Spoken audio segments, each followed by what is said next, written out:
Praise the lord church. ದೇವರ ಪರಿಶುದ್ಧ ನಾಮಕ್ಕೆ ಸ್ತೋತ್ರವಾಗಲಿ. ನಿಮ್ಮೆಲ್ಲರಿಗೆ ಸಂಜೆಯ ಶುಭ ವಂದನೆಗಳನ್ನು ತಿಳಿಸುತ್ತೇನೆ. ನಾವೆಲ್ಲರೂ ಇರುವಂತಹ ಸ್ಥಳಗಳಲ್ಲಿ ಆನ್ಲೈನ್ ಮೂಲಕವಾಗಿ ದೇವರನ್ನ ಹಾಡಿ ಸ್ತುತಿಸಲಿಕ್ಕೆ, ದೇವರ ವಾಕ್ಯವನ್ನ ಧ್ಯಾನ ಮಾಡಲಿಕ್ಕೆ ದೇವರು ನಮ್ಮನ್ನು ನಡೆಸಿದ್ದಾನೆ. ಹಾಗಾಗಿ ನಾವು ಈ ಸಂದರ್ಭದಲ್ಲಿ ಪ್ರಾರ್ಥನಾ ಪೂರ್ವಕವಾಗಿ ನಮ್ಮನ್ನು ಸಿದ್ಧ ಮಾಡಿಕೊಳ್ಳೋಣ. ದೇವರ ವಾಕ್ಯ ಹೀಗೆ ಹೇಳ್ತದೆ, ನೀವಂತೂ ಅಂಜಬೇಡಿರಿ, ಸುಮ್ಮನೆ ನಿಂತುಕೊಂಡಿದ್ದು ಯೆಹೋವನು ಇವತ್ತು ನಿಮ್ಮನ್ನ ರಕ್ಷಿಸುವ ರೀತಿಯನ್ನು ನೋಡ್ರಿ. ನೀವು ಇವತ್ತು ನೋಡುವ ಐಗುಪ್ತರನ್ನ ಇನ್ನು ಎಂದಿಗೂ ನೋಡುವುದಿಲ್ಲ. ನಿಮಗಾಗಿ ಯೆಹೋವಂತಾನೆ ಯುದ್ಧ ಮಾಡುವನೆಂಬುದಾಗಿ ಪ್ರಾರ್ಥನೆ ಮಾಡೋಣ. ನಮ್ಮ ದೇವರೇ, ಸೃಷ್ಟಿಕರ್ತನೆ, ನೀವಂತೂ ಅಂಜಬೇಡಿರಿ, ಸುಮ್ಮನೆ ನಿಂತುಕೊಂಡಿದ್ದು ಯೆಹೋವನು ಮಾಡುವ ಕಾರ್ಯವನ್ನು ನೋಡ್ರಿ ಎಂಬುದಾಗಿ ನೀನು ಮೋಶೆಗೆ ಹೇಳಿಯುವುದರ ಮೂಲಕ ಇಸ್ರಾಯೇಲ್ರನ್ನ ಅವರ ಶತ್ರುಗಳಿಂದ, ಸಮಸ್ಯೆಗಳಿಂದ ಬಿಡುಗಡೆಗೊಳಿಸಿದ ಪರಾಕ್ರಮಶಾಲಿಯಾದಂತಹ ಸರ್ವಶಕ್ತನಾದ ದೇವರನ್ನಾಗಿರುವುದಕ್ಕಾಗಿ ಸ್ತೋತ್ರ ಹೇಳ್ತೇವೆ. ಇಂಥ ಪರಾಕ್ರಮಿ ಸರ್ವಶಕ್ತನಾದಂತಹ ದೇವರು ನಮ್ಮ ಜೀವಿತಗಳಲ್ಲಿ ಕೂಡ ಯುದ್ಧ ಮಾಡಬಲ್ಲವನು, ನಮ್ಮನ್ನ ಎಲ್ಲ ಸಮಸ್ಯೆಗಳಿಂದ ಬಿಡಿಸಬಲ್ಲವನೆಂಬುದಾಗಿ ನಾವು ಅನುಭವ ಪೂರ್ವಕವಾಗಿ ನಮ್ಮ ಜೀವಿತದಲ್ಲಿ ತಿಳಿದುಕೊಳ್ಳಿಕ್ಕಾಗುವಂತೆ ನಮ್ಮೆಲ್ಲರನ್ನು ನಡೆಸು. ಈ ಸಂಜೆಯ ಆನ್ಲೈನ್ ಸತ್ಯವೇದ ಅಧ್ಯಯನಕ್ಕಾಗಿ ನಾವು ನಿನಗೆ ಸ್ತೋತ್ರ ಹೇಳ್ತೇವೆ. ನೀನು ನಮ್ಮ ಜೊತೆಯಲ್ಲಿರು, ನಿನ್ನ ಪ್ರಸನ್ನತೆಯಿಂದ ತುಂಬಿಸು, ನಮ್ಮನ್ನು ಮುನ್ನಡೆಸು. ನಮ್ಮ ಈ ಸತ್ಯವೇದ ಅಧ್ಯಯನವು ತಂದೆ, ಕುಮಾರ, ಪರಿಶುದ್ಧಾತ್ಮನಾಗಿರುವ ತ್ರೈಕ ದೇವರ ನಾಮದಲ್ಲಿ ಆರಂಭವಾಗಲಿ. ಆಮೆನ್.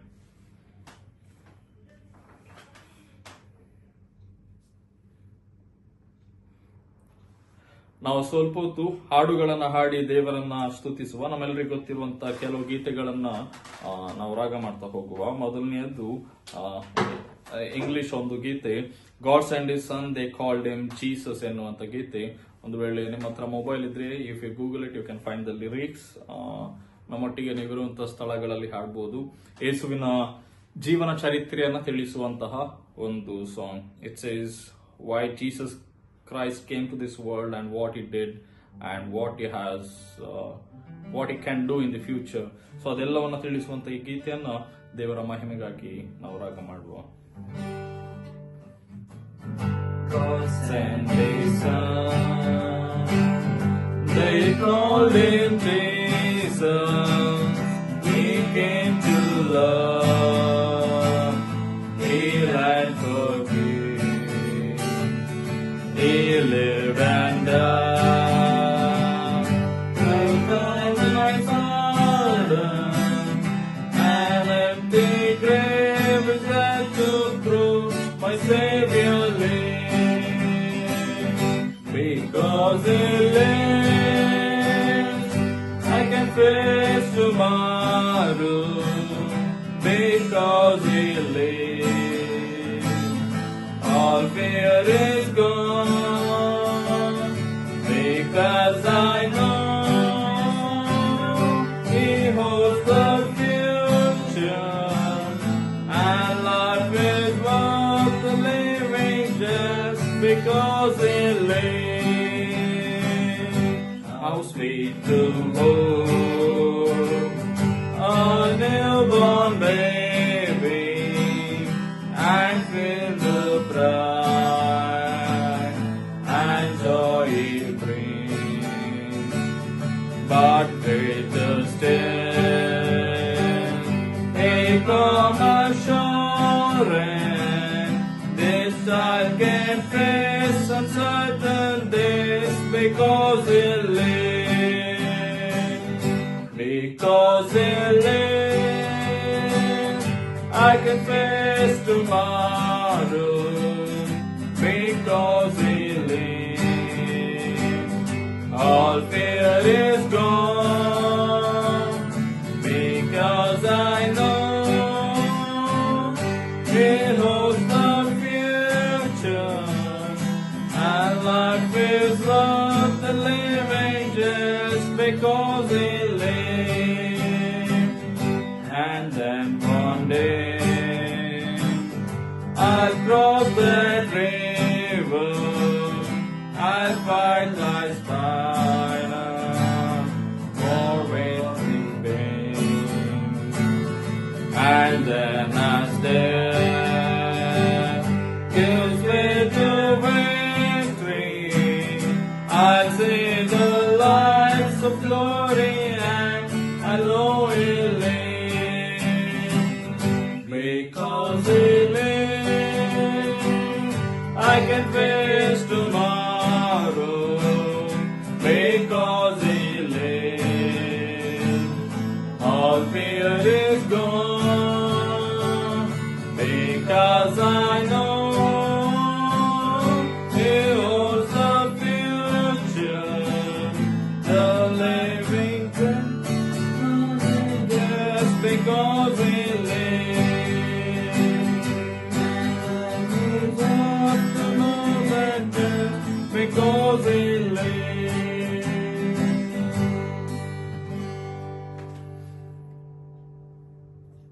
ಮಾಡು ಎನ್ನ ಗುರುವೇ ಶಾಂತಿಯ ಚಿಲುಮೆ, ನೀಡು ಎನ್ನ ಪ್ರಭುವೇ ಪ್ರೀತಿಯ ಸಹನೆ.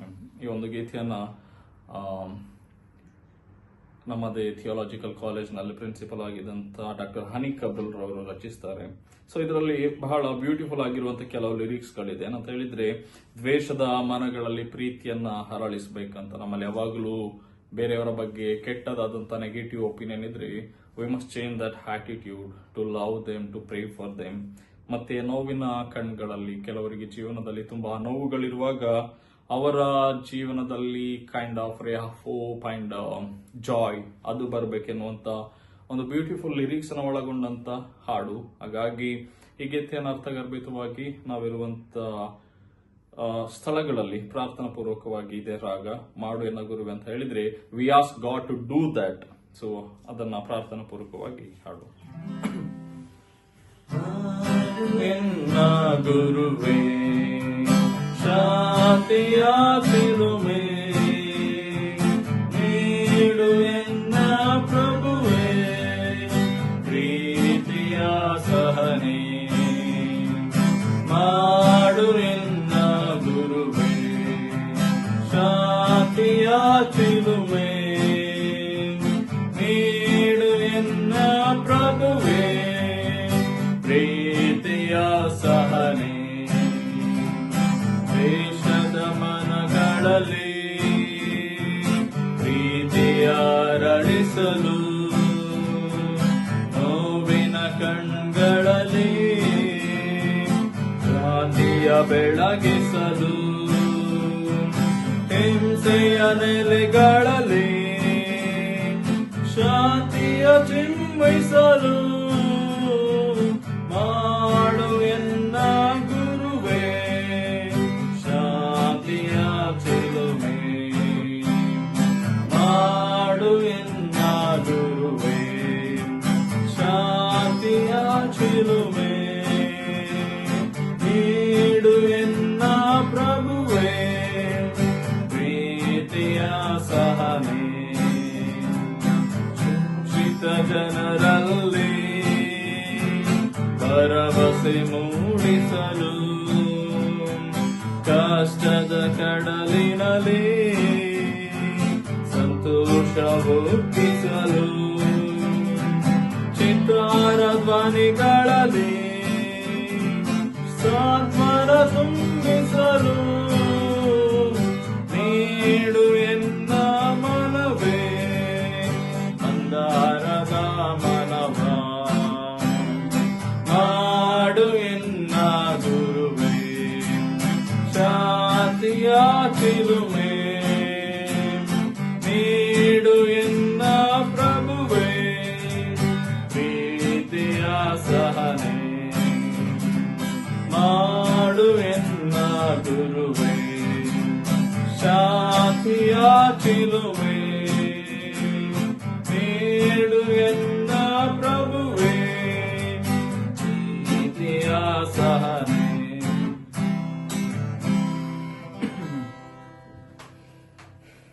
ನಾವು ಕೊನೆಯದಾಗಿ ಮತ್ತೊಂದು ಗೀತೆಯನ್ನ ರಾಗ ಮಾಡುವ.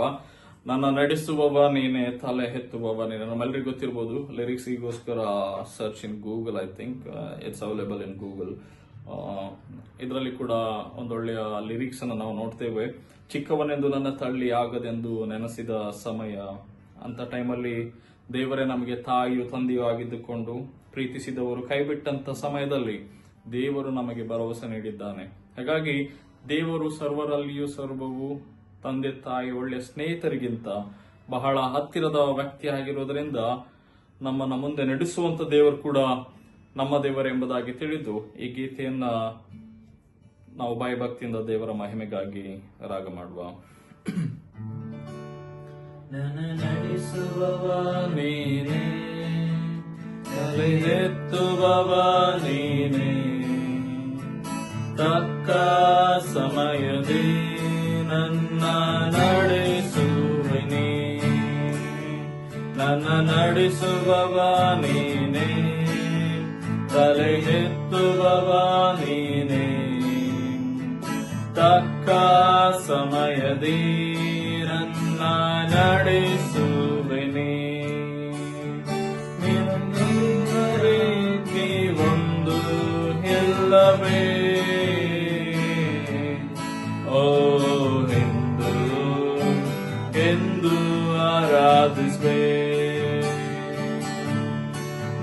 ನಿನಗೆ ಮರೆಯಾಗಿ ಒಂದು ಇಲ್ಲವೇ? ಓ ಎಂದು ಎಂದು ಆರಾಧಿಸುವೆ.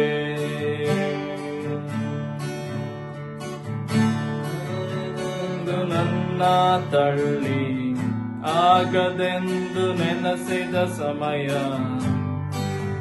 ನನ್ನ ಮನಸ್ಸನ್ನು ಕಂಡಿರುವೆ.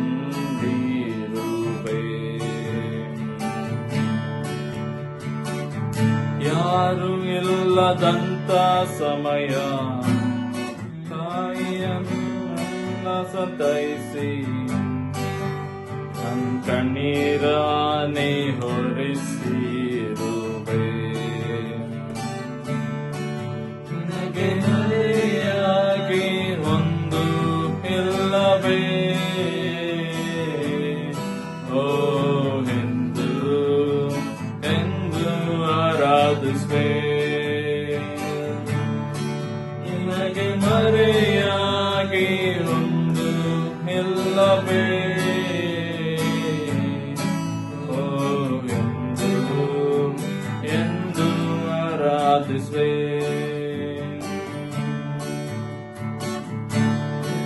ನಲ್ಲಿ ಕೆಸರಿನಲ್ಲಿದ್ದೆ, ಲೋಕದಿಂದ ಮರೆಯಲ್ಪಟ್ಟೆ, ನನ್ನ ಮಗನೇ ಎಂದು ಕರೆದಿರುವೆ.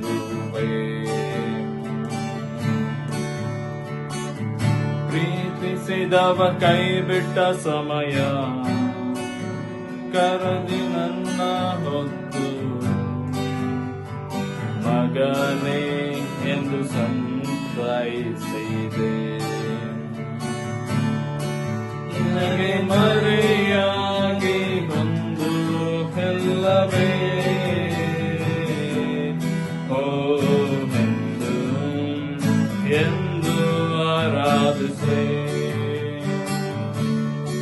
ನಿನಗೆ ಮರೆಯಾಗಿ ಒಂದು ಇಲ್ಲವೇ?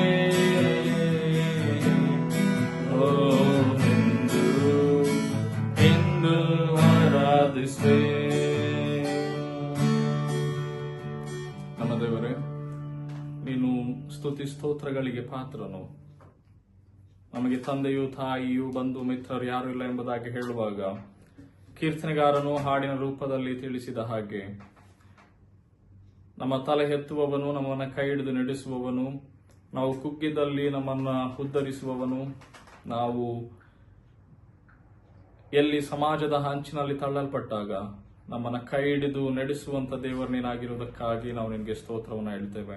ಸ್ವಾಮಿ, ನಿನ್ನ ಮಕ್ಕಳಾದಂಥ ನಮ್ಮೆಲ್ಲರಿಗೆ ನೀನು ಕೊಟ್ಟಂತ ಎಲ್ಲ ಆಶೀರ್ವಾದಗಳಿಗಾಗಿ, ಎಲ್ಲ ಭಾಗ್ಯಕ್ಕಾಗಿ ನನಗೆ ಸ್ತೋತ್ರ. ಈ ಸಂಜೆಯ ವಾರದ ಕೊನೆಯ ದಿವಸದ ತನಕ ನಮ್ಮನ್ನು ನಡೆಸೋದಕ್ಕಾಗಿ ನನಗೆ ಸ್ತೋತ್ರ.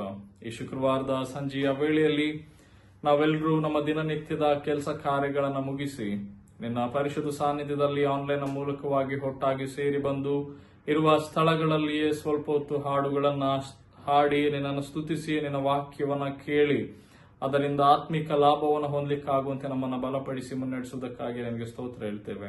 ಸ್ವಾಮಿ, ವಿಶೇಷವಾಗಿ ಈ ಸಂಜೆ ವೇಳೆಯಲ್ಲಿ ನಿನ್ನ ಪರಿಶುದ್ಧಾತ್ಮನ ಪ್ರಸನ್ನತೆಯನ್ನು ನಮ್ಮ ಮಧ್ಯದಲ್ಲಿ ಬಯಸ್ತೇವೆ. ನಿನ್ನ ಪರಿಶುದ್ಧಾತ್ಮನನ್ನ ನಮ್ಮ ಮಧ್ಯದಲ್ಲಿ ಇರಿಸು. ನಾವು ನಿನ್ನ ಪ್ರಸನ್ನತೆಯಿಂದಲೂ ಆತ್ಮನಿಂದಲೂ ತುಂಬಿದವರಾಗಿ ನಾವು ನಿನ್ನನ್ನು ಆರಾಧಿಸುವಾಗ ನಿನ್ನ ವಾಕ್ಯ ಹೇಳುವ ಪ್ರಕಾರ ದೇವರನ್ನು ಆರಾಧಿಸುವವರು ಪೂರ್ಣ ಹೃದಯದಿಂದಲೂ, ಪೂರ್ಣ ಬುದ್ಧಿಯಿಂದಲೂ, ಪೂರ್ಣ ಪ್ರಾಣದಿಂದಲೂ ಆತನನ್ನು ಆರಾಧಿಸಬೇಕೆಂಬುದಾಗಿ ನಾವು ಕೂಡ ಪೂರ್ಣ ಹೃದಯದಿಂದ, ಬುದ್ಧಿಯಿಂದ, ಮನಸ್ಸಿನಿಂದ ನಿನ್ನನ್ನು ಆರಾಧಿಸಿ ಆತ್ಮಿಕ ಲಾಭವನ್ನು ಹೊಂದಿಕೊಳ್ಳಿಕ್ಕಾಗುವಂತೆ ನಡೆಸು ಎಂಬುದಾಗಿ ಬೇಡ್ತೇವೆ. ದೇವರೇ, ಒಂದು ಸಂದರ್ಭದಲ್ಲಿ ನಾವು ಸ್ವಲ್ಪ ಹೊತ್ತು ಪ್ರಾರ್ಥನೆಯಲ್ಲಿ ಸಮಯವನ್ನು ಕಳೆಯುವಾಗ ಈ ಸಮಾಜವನ್ನ, ಈ ಸೃಷ್ಟಿಯನ್ನ, ಎಲ್ಲ ಜನರನ್ನ ನೆನಪು ಮಾಡಿಕೊಂಡು ಪ್ರಾರ್ಥನೆಯನ್ನು ಮಾಡ್ತೇವೆ. ದೇವರೇ, ವಿಶೇಷವಾಗಿ ಜಾಗತಿಕ ತಾಪಮಾನದಿಂದಾಗಿ, ಈ ಗ್ಲೋಬಲ್ ವಾರ್ನಿಂದಾಗಿ, ಹೆಚ್ಚಾಗುತ್ತಿರುವಂತಹ ಬಿಸಿಲಿನ ತಾಪದಿಂದಾಗಿ, ಪರಿಸರದಲ್ಲಿ ಉಂಟಾಗುತ್ತಿರುವ ವಿಪರೀತವಾದ ವ್ಯತ್ಯಾಸಗಳಿಗಾಗಿ ನಿನ್ನಲ್ಲಿ ಪ್ರಾರ್ಥಿಸ್ತೇವೆ. ಸ್ವಾಮಿ, ಇಡೀ ಸೃಷ್ಟಿಯ ಮೇಲೆ ಹತೋಟಿಯನ್ನ ಮತ್ತು ಇಡೀ ಸೃಷ್ಟಿಯ ಮೇಲೆ ನಾಯಕತ್ವವನ್ನು ಹೊಂದಿರುವಂತಹ ದೇವರು ನೀನಾಗಿರುವುದಕ್ಕಾಗಿ ಸ್ತೋತ್ರ. ದೇವರ ಮನುಷ್ಯರು ಸೃಷ್ಟಿಯ ಮೇಲೆ ಪ್ರತಿನಿತ್ಯ ಎಸಗುತ್ತಿರುವ ತಪ್ಪುಗಳನ್ನು ತಿಳಿದುಕೊಂಡು ಸೃಷ್ಟಿಯನ್ನು ಕಾಪಾಡಲಿಕ್ಕಾಗುವಂತೆಯೂ ಅದರ ಕಡೆಗೆ ತಮಗಿರುವಂತಹ ಜವಾಬ್ದಾರಿಯನ್ನು ಅರಿತು ಜವಾಬ್ದಾರಿಯಿಂದ ವರ್ತಿಸಲಿಕ್ಕಾಗುವಂತೆಯೂ ಸಹಾಯ ಮಾಡು. ಹೆಚ್ಚಿನ ಗಿಡ ಮರಗಳನ್ನು ನೆಡುವುದರ ಮೂಲಕ ಈ ಪರಿಸರದಲ್ಲಿ ಹಸಿರು ಗಾವಲುಗಳನ್ನ ಮಾತ್ರ ಅಲ್ಲದೆ ತಂಪಾದ ಗಾಳಿ, ಮಳೆ, ನೀರುಗಳನ್ನ ಯಥೇಚ್ಛವಾಗಿ ಹೊಂದಿಕೊಂಡು ಸಂತೃಪ್ತಿಯ ಸಮೃದ್ಧಿಕರವಾದ ಜೀವಿತ ಮಾಡಲಿಕ್ಕಾಗುವಂತೆ ಎಲ್ಲರನ್ನ ನೀನು ತಾನೇ ನಡೆಸು ಎಂಬುದಾಗಿ ಬೇಡ್ತೇವೆ. ಅದೇ ರೀತಿಯಲ್ಲಿ ನಮ್ಮ ಭಾರತ ದೇಶದಲ್ಲಿ ಚುನಾವಣಾ ಸಂದರ್ಭದಲ್ಲಿ ನೀನು ಕೊಟ್ಟಂತ ಫಲಿತಾಂಶಕ್ಕಾಗಿ ಸ್ತೋತ್ರ ಹೇಳ್ತೇವೆ. ಒಳ್ಳೆಯ ನಾಯಕರನ್ನ ಮುಂದಿನ ದಿವಸಗಳಲ್ಲಿ ಹೆಬ್ಬಿಸು. ಭಾರತ ದೇಶದಲ್ಲಿ ಮತ್ತೆ ಶಾಂತಿ, ಸಮಾಧಾನ, ಪ್ರೀತಿ, ಅನ್ಯೋನ್ಯತೆ ನೆಲೆಸಿ ನಾವೆಲ್ಲರೂ ಭ್ರಾತೃತ್ವದಿಂದ, ಐಕ್ಯತೆಯಿಂದ ಜೀವಿಸಲಿಕ್ಕಾಗುವಂತೆ ನಮ್ಮ ದೇಶವನ್ನ ಅದರ ಜವಾಬ್ದಾರಿ ಹೊತ್ತಂತೆ ಎಲ್ಲ ನಾಯಕರನ್ನ ನಿಂತಾನೆ ಆಶೀರ್ವಾದ ಮಾಡಿ ಎಂಬುದಾಗಿ ಬೇಡ್ತೇವೆ. ಅದೇ ರೀತಿಯಲ್ಲಿ ಕಷ್ಟ ಕಣ್ಣೀರಿನಲ್ಲಿರುವಂತೆ ಎಲ್ಲ ಬಡ ಜನರನ್ನ ಕಾಪಾಡು. ವಿಶೇಷವಾಗಿ ಇಸ್ರಾಯೇಲ್ ಮತ್ತು ಗಾಜಾ ಈ ದೇಶಗಳ ನಡುವೆ ನಡೆಯುತ್ತಿರುವಂತಹ ಯುದ್ಧದಿಂದಾಗಿ ಅನೇಕ ಸಾಮಾನ್ಯ ಜನರು ತಮ್ಮ ಪ್ರೀತಿ ಪಾತ್ರರನ್ನ ಕಳೆದುಕೊಂಡಿದ್ದಾರೆ. ಜೀವನಕ್ಕೆ ಅಗತ್ಯ ಇರುವಂತೆ ಎಲ್ಲಾ ರೀತಿಯ ಸೌಲಭ್ಯಗಳನ್ನ ಕಳೆದುಕೊಂಡು ನಿರ್ಗತಿಕರಾಗಿ ಅಲಿಯುತ್ತಿರುವಾಗ ಆ ಬಡ ಜನರ ಮೇಲೆ ನಿನ್ನ ದಯೆ ಇರಲಿ. ಅವರೆಲ್ಲ ಸಮಸ್ಯೆಗಳನ್ನು ದೂರ ಮಾಡು. ಮತ್ತೆ ಆ ದೇಶಗಳ ನಡುವೆ ಶಾಂತಿ, ಸಮಾಧಾನ ನೆಲೆಸುವುದರ ಮೂಲಕ ಆ ಜನರೆಲ್ಲ ಸಮಸ್ಯೆಗಳಿಂದ ಅವರಿಗೆ ಬಿಡುಗಡೆಯನ್ನು ಅನುಗ್ರಹಿಸಿ ಎಂಬುದಾಗಿ ಬೇಡ್ತೇವೆ. ಅದೇ ರೀತಿಯಲ್ಲಿ ಇಡೀ ಸೃಷ್ಟಿಯಲ್ಲಿ, ಈ ಸಮಾಜದಲ್ಲಿ ಕಷ್ಟ ಕಣ್ಣೀರಿನಲ್ಲಿರುವಂತವರು, ಅನಾರೋಗ್ಯದ ನಿಮಿತ್ತವಾಗಿ ಆಸ್ಪತ್ರೆಗೆ ದಾಖಲಾಗಿ ಸಾವು ಬದುಕಿನ ನಡುವೆ ಹೋರಾಟ ನಡೆಸುತ್ತಿರುವಂತಹ ಎಲ್ಲ ರೋಗಿಗಳ ಮೇಲೆ ನಿನ್ನ ದಯೆ ಇರಲಿ. ಅವರನ್ನ ಅವರ ರೋಗದಿಂದ ಬಿಡುಗಡೆಗೊಳಿಸು. ನಿನ್ನ ಗಾಯಗಳ ಹಸ್ತದಿಂದ ಅವರನ್ನು ಸ್ಪರ್ಶಿಸಿ ಅವರನ್ನ ಮುಟ್ಟಿ ಸ್ವಸ್ಥ ಮಾಡಿ ಎಂಬುದಾಗಿ ಬೇಡ್ತೇವೆ. ಅದೇ ರೀತಿಯಲ್ಲಿ ಸಾಮಾಜಿಕವಾಗಿ ಶೋಷಿತರಾದಂಥವರು, ಸಮಾಜದ ಹಂಚಿನಲ್ಲಿರುವಂತವರು ಮತ್ತು ಸಮಾಜದಲ್ಲಿ ಆಗುವಂತಹ ದಬ್ಬಾಳಿಕೆ, ಅನ್ಯಾಯ ವ್ಯವಸ್ಥೆಗಳಿಂದ ಮೂಲೆ ಗುಂಪಾದಂತೆ ಎಲ್ಲ ಬಡ ಜನರನ್ನ ನೀನು ಕಾಪಾಡಿ ಎಂಬುದಾಗಿ ಬೇಡ್ತೇವೆ. ದೇವರ ಹೀಗೆ ಇಡೀ ಸೃಷ್ಟಿಯ ಮೇಲೆ ನಿನ್ನ ಸಂಪೂರ್ಣವಾದ ಹತೋಟಿ, ನಿನ್ನ ಕೃಪೆ ನೆಲೆಸಿದ್ದು ಸಮಾಜದಲ್ಲಿ ಮತ್ತೆ ನೀನು ಕಲಿಸಿಕೊಟ್ಟಂತಹ ಶಾಂತಿ, ಸಮಾಧಾನ, ಪ್ರೀತಿ, ಅನ್ಯೋನ್ಯತೆ ನೆಲೆಯೂರ್ಲಿಕ್ಕಾಗುವಂತೆ ನಡೆಸು ಎಂಬುದಾಗಿ ಪ್ರಾರ್ಥಿಸುತ್ತೇವೆ. ದೇವರೇ ಹಾಗೆ ದೂರದಲ್ಲಿರುವ ಎಲ್ಲ ನಮ್ಮ ಹೆತ್ತವರನ್ನ, ನಮ್ಮ ಕುಟುಂಬದವರನ್ನ, ನಮ್ಮ ಪ್ರೀತಿ ಪಾತ್ರರನ್ನ ಕಾಪಾಡು. ಅವರಿರುವಂತಹ ಸ್ಥಳಗಳಲ್ಲಿ, ಪರಿಸ್ಥಿತಿಗಳಲ್ಲಿ ನಿನ್ನ ಅಪಾರವಾದ ದಯೆ ಅವರ ಮೇಲೆ ಇರಲಿ. ಅವರೆಲ್ಲ ಇಷ್ಟಾರ್ಥಗಳನ್ನ ನಿನ್ನ ಚಿತ್ತಾನುಸಾರವಾಗಿ ನೆರವೇರಿಸು. ಅವರಿರುವಂತಹ ಸಂದರ್ಭಗಳಲ್ಲಿ ನಿನಗೆ ಭಯಭಕ್ತಿಯುಳ್ಳವರಾಗಿ ಜೀವಿಸಿ ನಿನ್ನ ಆಶೀರ್ವಾದವನ್ನು ಹೊಂದಿಕೊಳ್ಳಿಕ್ಕಾಗುವಂತೆ ನಡೆಸಿ ಎಂಬುದಾಗಿ ಬೇಡ್ತೇವೆ. ಸ್ವಾಮಿ, ಒಂದು ಸಂದರ್ಭದಲ್ಲಿ ನಮ್ಮ ಯುನೈಟೆಡ್ ಅರಬ್ ಎಮಿರೇಟ್ಸ್ ನಲ್ಲಿ ನಾವು ಜೀವಿಸುವಾಗ ಇರುವಂತಹ ಪ್ರತಿಯೊಬ್ಬ ಕ್ರೈಸ್ತ ವ್ಯಕ್ತಿಗಳನ್ನ ಮತ್ತೆ ಎಲ್ಲ ಜನರನ್ನ ಕಾಪಾಡು. ವಿಶೇಷವಾಗಿ ನಮ್ಮ ಕ್ರಿಸ್ತವಂದನ ಕನ್ನಡ ಸಭೆಗಾಗಿ ನಾವು ಪ್ರಾರ್ಥಿಸ್ತೇವೆ. ಸಭೆಯನ್ನ ಆಶೀರ್ವಾದ ಮಾಡಿದಕ್ಕಾಗಿ ಸ್ತೋತ್ರ. ನೀನು ಕೊಟ್ಟಂತೆ ಎಲ್ಲ ಮೇಲುಗಳಿಗಾಗಿ ಸ್ತೋತ್ರ ಹೇಳ್ತೇವೆ. ಮತ್ತೆ ಸಭೆಯಲ್ಲಿ ಪ್ರೀತಿಯ, ಅನ್ಯೂನ್ಯತೆಯ ವಾತಾವರಣವನ್ನು ಹುಟ್ಟಿಸು. ನಮ್ಮಲ್ಲಿರುವಂತಹ ಪಕ್ಷ ಭೇದ ಭಾವಗಳನ್ನ ಮರೆತು ನಾವೆಲ್ಲರೂ ನಿನ್ನಲ್ಲಿ ಹೊಂದು ಎಂಬುದಾಗಿ ತಿಳಿದುಕೊಂಡು ನಮ್ಮ ಐಕ್ಯತೆಯ ಮನಸ್ಸನ್ನು ಹುಟ್ಟಿಸು ಎಂಬುದಾಗಿ ಬೇಡ್ತೇವೆ. ವಿಶೇಷವಾಗಿ ಸಭೆಯಲ್ಲಿರುವ ಪ್ರತಿಯೊಂದು ಕುಟುಂಬ ವ್ಯಕ್ತಿಗಳನ್ನ ನಿಂತಾನೆ ಆಶೀರ್ವಾದ ಮಾಡು. ಬೇಕಾದಂತಹ ಎಲ್ಲಾ ರೀತಿಯ ಮೇಲುಗಳನ್ನು ಅನುಗ್ರಹಿಸು. ಸಭೆಗೆ ಹೆಚ್ಚಿನ ಜನರನ್ನ ಕಳುಹಿಸು. ಮಾತ್ರವಲ್ಲದೆ ನಮ್ಮ ಸಭೆಯಲ್ಲಿರುವಂತಹ ಪ್ರತಿಯೊಂದು ವ್ಯಕ್ತಿ ಕುಟುಂಬಗಳನ್ನ ಕಾಪಾಡು. ಅವರ ಉದ್ಯೋಗ, ವ್ಯವಹಾರ ಮತ್ತು ಮಕ್ಕಳ ವಿದ್ಯಾಭ್ಯಾಸ, ಕಲಿಕೆಗಳನ್ನ ಕಾಪಾಡು. ಈ ಬೇಸಿಗೆಯ ದಿವಸಗಳಲ್ಲಿ ಎಲ್ಲರಿಗೆ ಬೇಕಾದ ಆರೋಗ್ಯವನ್ನು ಕೊಡು. ನಿನ್ನ ಹಸ್ತದಲ್ಲಿಟ್ಟುಕೊಂಡು ರಕ್ಷಿಸಿ ಕಾಪಾಡು. ದೇವರೇ, ಅದೇ ರೀತಿಯಲ್ಲಿ ನಮ್ಮ ಸಭೆಯಲ್ಲಿ ನಡೆಯುವಂತಹ ಆರಾಧನೆಗಳನ್ನ ಆಶೀರ್ವಾದ ಮಾಡು. ಹೀಗೆ ಪ್ರತಿಯೊಬ್ಬರನ್ನ ಹೆಸರಾಗಿ ನೆನಪು ಮಾಡ್ತೇವೆ. ಸ್ವಾಮಿ, ನಿನ್ನ ವಾಕ್ಯವನ್ನು ಹೇಳುವ ನಿನ್ನ ಬಡ ಸೇವಕನ ಮೇಲೆ ನಿನ್ನ ದಯೆ ಇರಲಿ. ನಿನ್ನ ಆತ್ಮನ ಜ್ಞಾನ, ವಿವೇಕ, ಅವರ ತಲಾಂತುಗಳನ್ನು ಅನುಗ್ರಹಿಸು. ನಿನ್ನ ವಾಕ್ಯದ ಮೂಲಕವಾಗಿ ನಮ್ಮೆಲ್ಲರೊಟ್ಟಿಗೆ ಮಾತನಾಡು. ನಿನ್ನ ವಾಕ್ಯ ಹೇಳುವ ಪ್ರಕಾರ ಅದು ಸಜೀವವಾದಂಥದ್ದು, ಕೀಲು ಮಚ್ಚೆಗಳನ್ನು ತೂರಿ ಬಿಡುವಂಥದ್ದು, ಕಾರ್ಯ ಸಾಧಿಸುವಂಥದ್ದು ಎಂಬುದಾಗಿ ಆ ವಾಕ್ಯ ನಮ್ಮ ಜೀವನದಲ್ಲಿ ಕೂಡ ಕಾರ್ಯ ಮಾಡಲಿ. ನಮ್ಮಲ್ಲಿ ಬದಲಾವಣೆಯನ್ನ, ಉತ್ತೇಜನವನ್ನು ಉಂಟು ಮಾಡುವುದರ ಮೂಲಕ ನಾವು ನಿನ್ನಲ್ಲಿ ಬೇರೂರಿ ಮತ್ತಷ್ಟು ಫಲ ಕೊಡುವಂತಹ ಜೀವಿತವನ್ನು ಮಾಡಲಿಕ್ಕಾಗುವಂತೆ ನಮ್ಮೆಲ್ಲರನ್ನು ನಡೆಸು. ಹೇಗೂ ಸ್ವಾಮಿ, ಎಲ್ಲ ನಿನ್ನ ಚಿತ್ತಾನುಸಾರವಾಗಿ ನಿನ್ನ ಕೃಪೆಯುಳ್ಳ ಹಸ್ತಗಳಿಗೆ ನಮ್ಮ ಎಲ್ಲ ಇಷ್ಟಾರ್ಥಗಳನ್ನ, ಜೀವಿತವನ್ನ, ನಮ್ಮ ಪ್ರಾರ್ಥನೆಗಳನ್ನ ಒಪ್ಪಿಸಿಕೊಡುತ್ತಾ ಈ ಪ್ರಾರ್ಥನೆಯನ್ನು ನಮ್ಮ ರಕ್ಷಕನಾಗಿರುವ ಯೇಸು ಕ್ರಿಸ್ತನ ಪರಿಶುದ್ಧವಾದ ನಾಮದಲ್ಲಿ ದೀನತೆಯಿಂದ ಬೇಡುತ್ತೇವೆ. ಆಮೆನ್. ಕ್ರಿಸ್ತನಲ್ಲಿ ಪ್ರೀತಿಯ ದೇವಜನರೇ, ನಿಮ್ಮೆಲ್ಲರಿಗೆ ಮತ್ತೊಂದು ಆವರ್ತಿ ಕ್ರಿಸ್ತನ ನಾಮದಲ್ಲಿ ವಂದನೆಗಳನ್ನ ತಿಳಿಸ್ತೇನೆ. ನಾವು ಈ ದಿನದಲ್ಲಿ ಸ್ವಲ್ಪ ಹೊತ್ತು ಸತ್ಯವೇದ ಅಧ್ಯಯನಕ್ಕಾಗಿ ಇರುವಂತಹ ವಿಷಯ ಕೀರ್ತನೆಗಳ ಪುಸ್ತಕದಲ್ಲೇ 57ನೇ ಅಧ್ಯಾಯವನ್ನು ನಾವು ಧ್ಯಾನ ಮಾಡಲಿಕ್ಕಿದ್ದೇವೆ. ದ ಬುಕ್ ಆಫ್ ಸಾಮ್ ಚಾಪ್ಟರ್ 57 ವರ್ಸಸ್ 1 to 11 11 ವಚನಗಳಿದೆ. ಆ ವಚನಗಳನ್ನ ನಾವು ಧ್ಯಾನ ಮಾಡಲಿಕ್ಕಿದ್ದೇವೆ. ಸೊ ನಾನು ಅದನ್ನ ಒಮ್ಮೆ ಓದ್ತೇನೆ. 57ನೇ ಅಧ್ಯಾಯ. ಶತ್ರುಬಾಧಿತನಾದ ಸದ್ಭಕ್ತನ ವಿಜ್ಞಾಪನೆಯು ಸ್ತೋತ್ರವು ಪ್ರಧಾನ ಗಾಯಕನ ಕೀರ್ತನ ಸಂಗ್ರಹದಿಂದ ತೆಗೆದದ್ದು. ಅಲ್ತಾಶ್ ಕೇತೆಮ್ ರಾಗ ದಾವಿದನು ಸೌಲನ ಭೀತಿಯಿಂದ ಓಡಿ ಹೋಗಿ ಗುಹೆಯಲ್ಲಿ ಅಡಗಿಕೊಂಡಿದ್ದಾಗ ರಚಿಸಿದ ಕಾವ್ಯ. ದೇವರೇ ಕರುಣಿಸು, ನನ್ನನ್ನು ಕರುಣಿಸು, ನೀನೇ ನನ್ನ ಆಶ್ರಯ ಸ್ಥಾನವಲ್ಲವೇ. ಆಪತ್ತುಗಳು ಕಳೆದು ಹೋಗುವ ತನಕ ನಿನ್ನ ರೆಕ್ಕೆಗಳ ಮರೆಯನ್ನು ಆಶ್ರಯಿಸಿಕೊಳ್ಳುವೆನು. ಪರಾತ್ಪರನಾದ ದೇವರಿಗೆ ಮೊರೆ ಇಡುವೆನು. ನನ್ನ ಕಾರ್ಯವನ್ನು ಸಿದ್ಧಿಗೆ ತರುವ ದೇವರನ್ನು ಕೂಗಿಕೊಳ್ಳುವೆನು. ಆತನು ಪರಲೋಕದಿಂದ ಸಹಾಯ ಮಾಡಿ ನಿಂದಕರ ಬಾಯಿಗೆ ನನ್ನನ್ನು ತಪ್ಪಿಸುವನು. ತನ್ನ ಕಾರುಣ್ಯವನ್ನು ಸತತೆಯನ್ನು ತೋರ್ಪಡಿಸುವನು. ಸಿಂಹಗಳ ಮಧ್ಯದಲ್ಲಿ ಸಿಕ್ಕಿದ್ದೇನೆ, ಬೆಂಕಿ ಕಾರುವ ಮನುಷ್ಯರ ನಡುವೆ ಬಿದ್ದಿದ್ದೇನೆ. ಅವರ ಹಲ್ಲುಗಳು ಶಸ್ತ್ರಬಾಣಗಳು, ನಾಲಿಗೆಗಳು ಹದವಾದ ಕತ್ತಿಗಳೇ. ದೇವರೇ, ಮೇಲನ ಲೋಕಗಳಲ್ಲಿ ನಿನ್ನ ಪ್ರಭಾವವು ಮೆರೆಯಲಿ, ಭೂಮಂಡಲದ ಮೇಲೆಲ್ಲ ನಿನ್ನ ಮಹತ್ವವು ಹಬ್ಬಲಿ. ನನ್ನ ಕಾಲಿಗೆ ಬಲೆಯನ್ನು ಹಾಸಿದ್ದಾರೆ, ನನ್ನ ಪ್ರಾಣವು ಕುಂದಿ ಹೋಯಿತು. ನನ್ನ ದಾರಿಯಲ್ಲಿ ಕುಣಿಯನ್ನಾಗಿದರು, ತಾವೇ ಅದರಲ್ಲಿ ಬಿದ್ದು ಹೋದರು. ದೇವರೇ, ನನ್ನ ಹೃದಯವು ಸ್ಥಿರವಾಗಿದೆ, ನಾನು ಬಾರಿಸುತ್ತಾ ಹಾಡುವೆನು. ನನ್ನ ಮನವೇ ಚುರುಕಾಗು, ಸ್ವರಮಂಡಲವೇ ಕಿನ್ನರಿ, ಎಚ್ಚರವಾಗಿರ್ರಿ. ಸಂಕೀರ್ತನೆಯಿಂದ ಉದಯವನ್ನು ಮುಂಗೊಳ್ಳುವೆನು.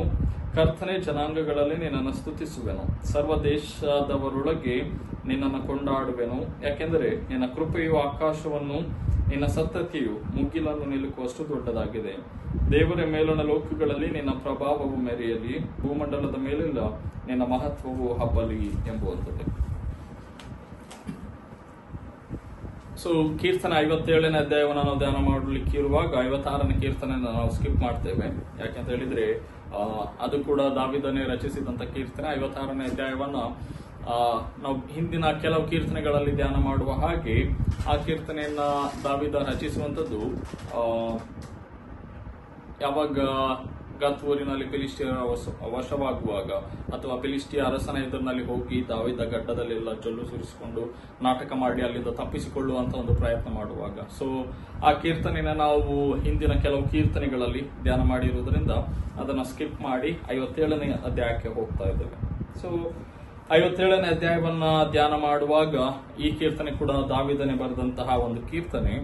ಈ ಕೀರ್ತನೆ ಯಾವ ಸಂದರ್ಭದಲ್ಲಿ ದಾವಿದ ಬರೀತಾನೆ ಅಂತ ಹೇಳುವುದಾದ್ರೆ, ಸೌಲನಿಂದ ತಪ್ಪಿಸಿಕೊಂಡವನಾಗಿ, ಯಾವಾಗ ಸೌಲನನ್ನ ಜನರು 1000 ಗಟ್ಟಲೆ ಆಗಿ ಕೊಂದನು, ದಾವಿದ 10,000 ಗಟ್ಟಲೆ ಆಗಿ ಕೊಂದನು ಎಂಬುದಾಗಿ ಹೇಳಿ ದಾವಿದನನ್ನ ಮೇಲೆ ಇಡುವಾಗ ಸೌಲನಿಗೆ ಕೋಪ ಬಂದು ದಾವಿದನನ್ನ ಕೊಲ್ಲಿಕ್ಕೆ ಆಲೋಚನೆ ಮಾಡ್ತಾನೆ. ಆಗ ದಾವಿದ ಅವನಿಂದ ತಪ್ಪಿಸಿಕೊಂಡು ಹೋಗಿ ಕೆಲವು ಸ್ಥಳಗಳಲ್ಲಿ ಹವಿತು ಕುಳಿತುಕೊಳ್ತಾನೆ. ಅದರಲ್ಲಿ ಅವನು ಎದುಲೋಮ್ ಎನ್ನುವಂತಹ ಒಂದು ಗುಹೆಯಲ್ಲಿ ಅಡಗಿಕೊಂಡಾಗ ಅಲ್ಲಿ ದೇವರು ಸೌಲನನ್ನ ದಾವಿದ ಕೈಗೆ ಒಪ್ಪಿಸುವಾಗ ದಾವಿದ ಈ ಸಂದರ್ಭದಲ್ಲಿ ಕೆಲವು ಹಾಡುಗಳನ್ನ, ಕೀರ್ತನೆಗಳನ್ನ ದೇವರ ಮಹಿಮೆಗೋಸ್ಕರ, ದೇವರ ಕಾರ್ಯವನ್ನು ನೆನಪು ಮಾಡಿಕೊಂಡು ರಚಿಸುವಂತದ್ದನ್ನ ನಾವು ನೋಡ್ತೇವೆ. ಒಂದು ವೇಳೆ ಸಮುವೇಲನ ಪುಸ್ತಕ 22ನೇ ಅಧ್ಯಾಯ 1ನೇ ವಚನ ಮತ್ತು 24:3 ಇದರ ಕುರಿತಾಗಿ ನಾವು ಚರಿತ್ರೆಯನ್ನ ತೆಗೆದು ನೋಡಬಹುದು.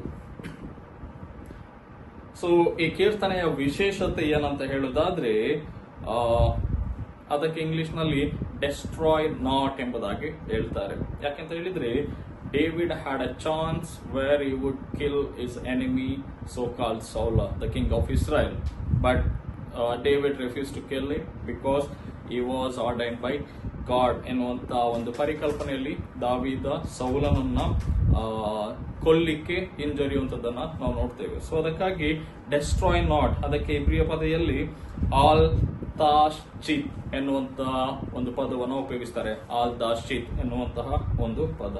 ಇದು ದಾವಿದನಲ್ಲಿ ಕಂಡು ಬರುವಂತಹ ಒಂದು ವಿಶೇಷವಾದಂತಹ ಗುಣ.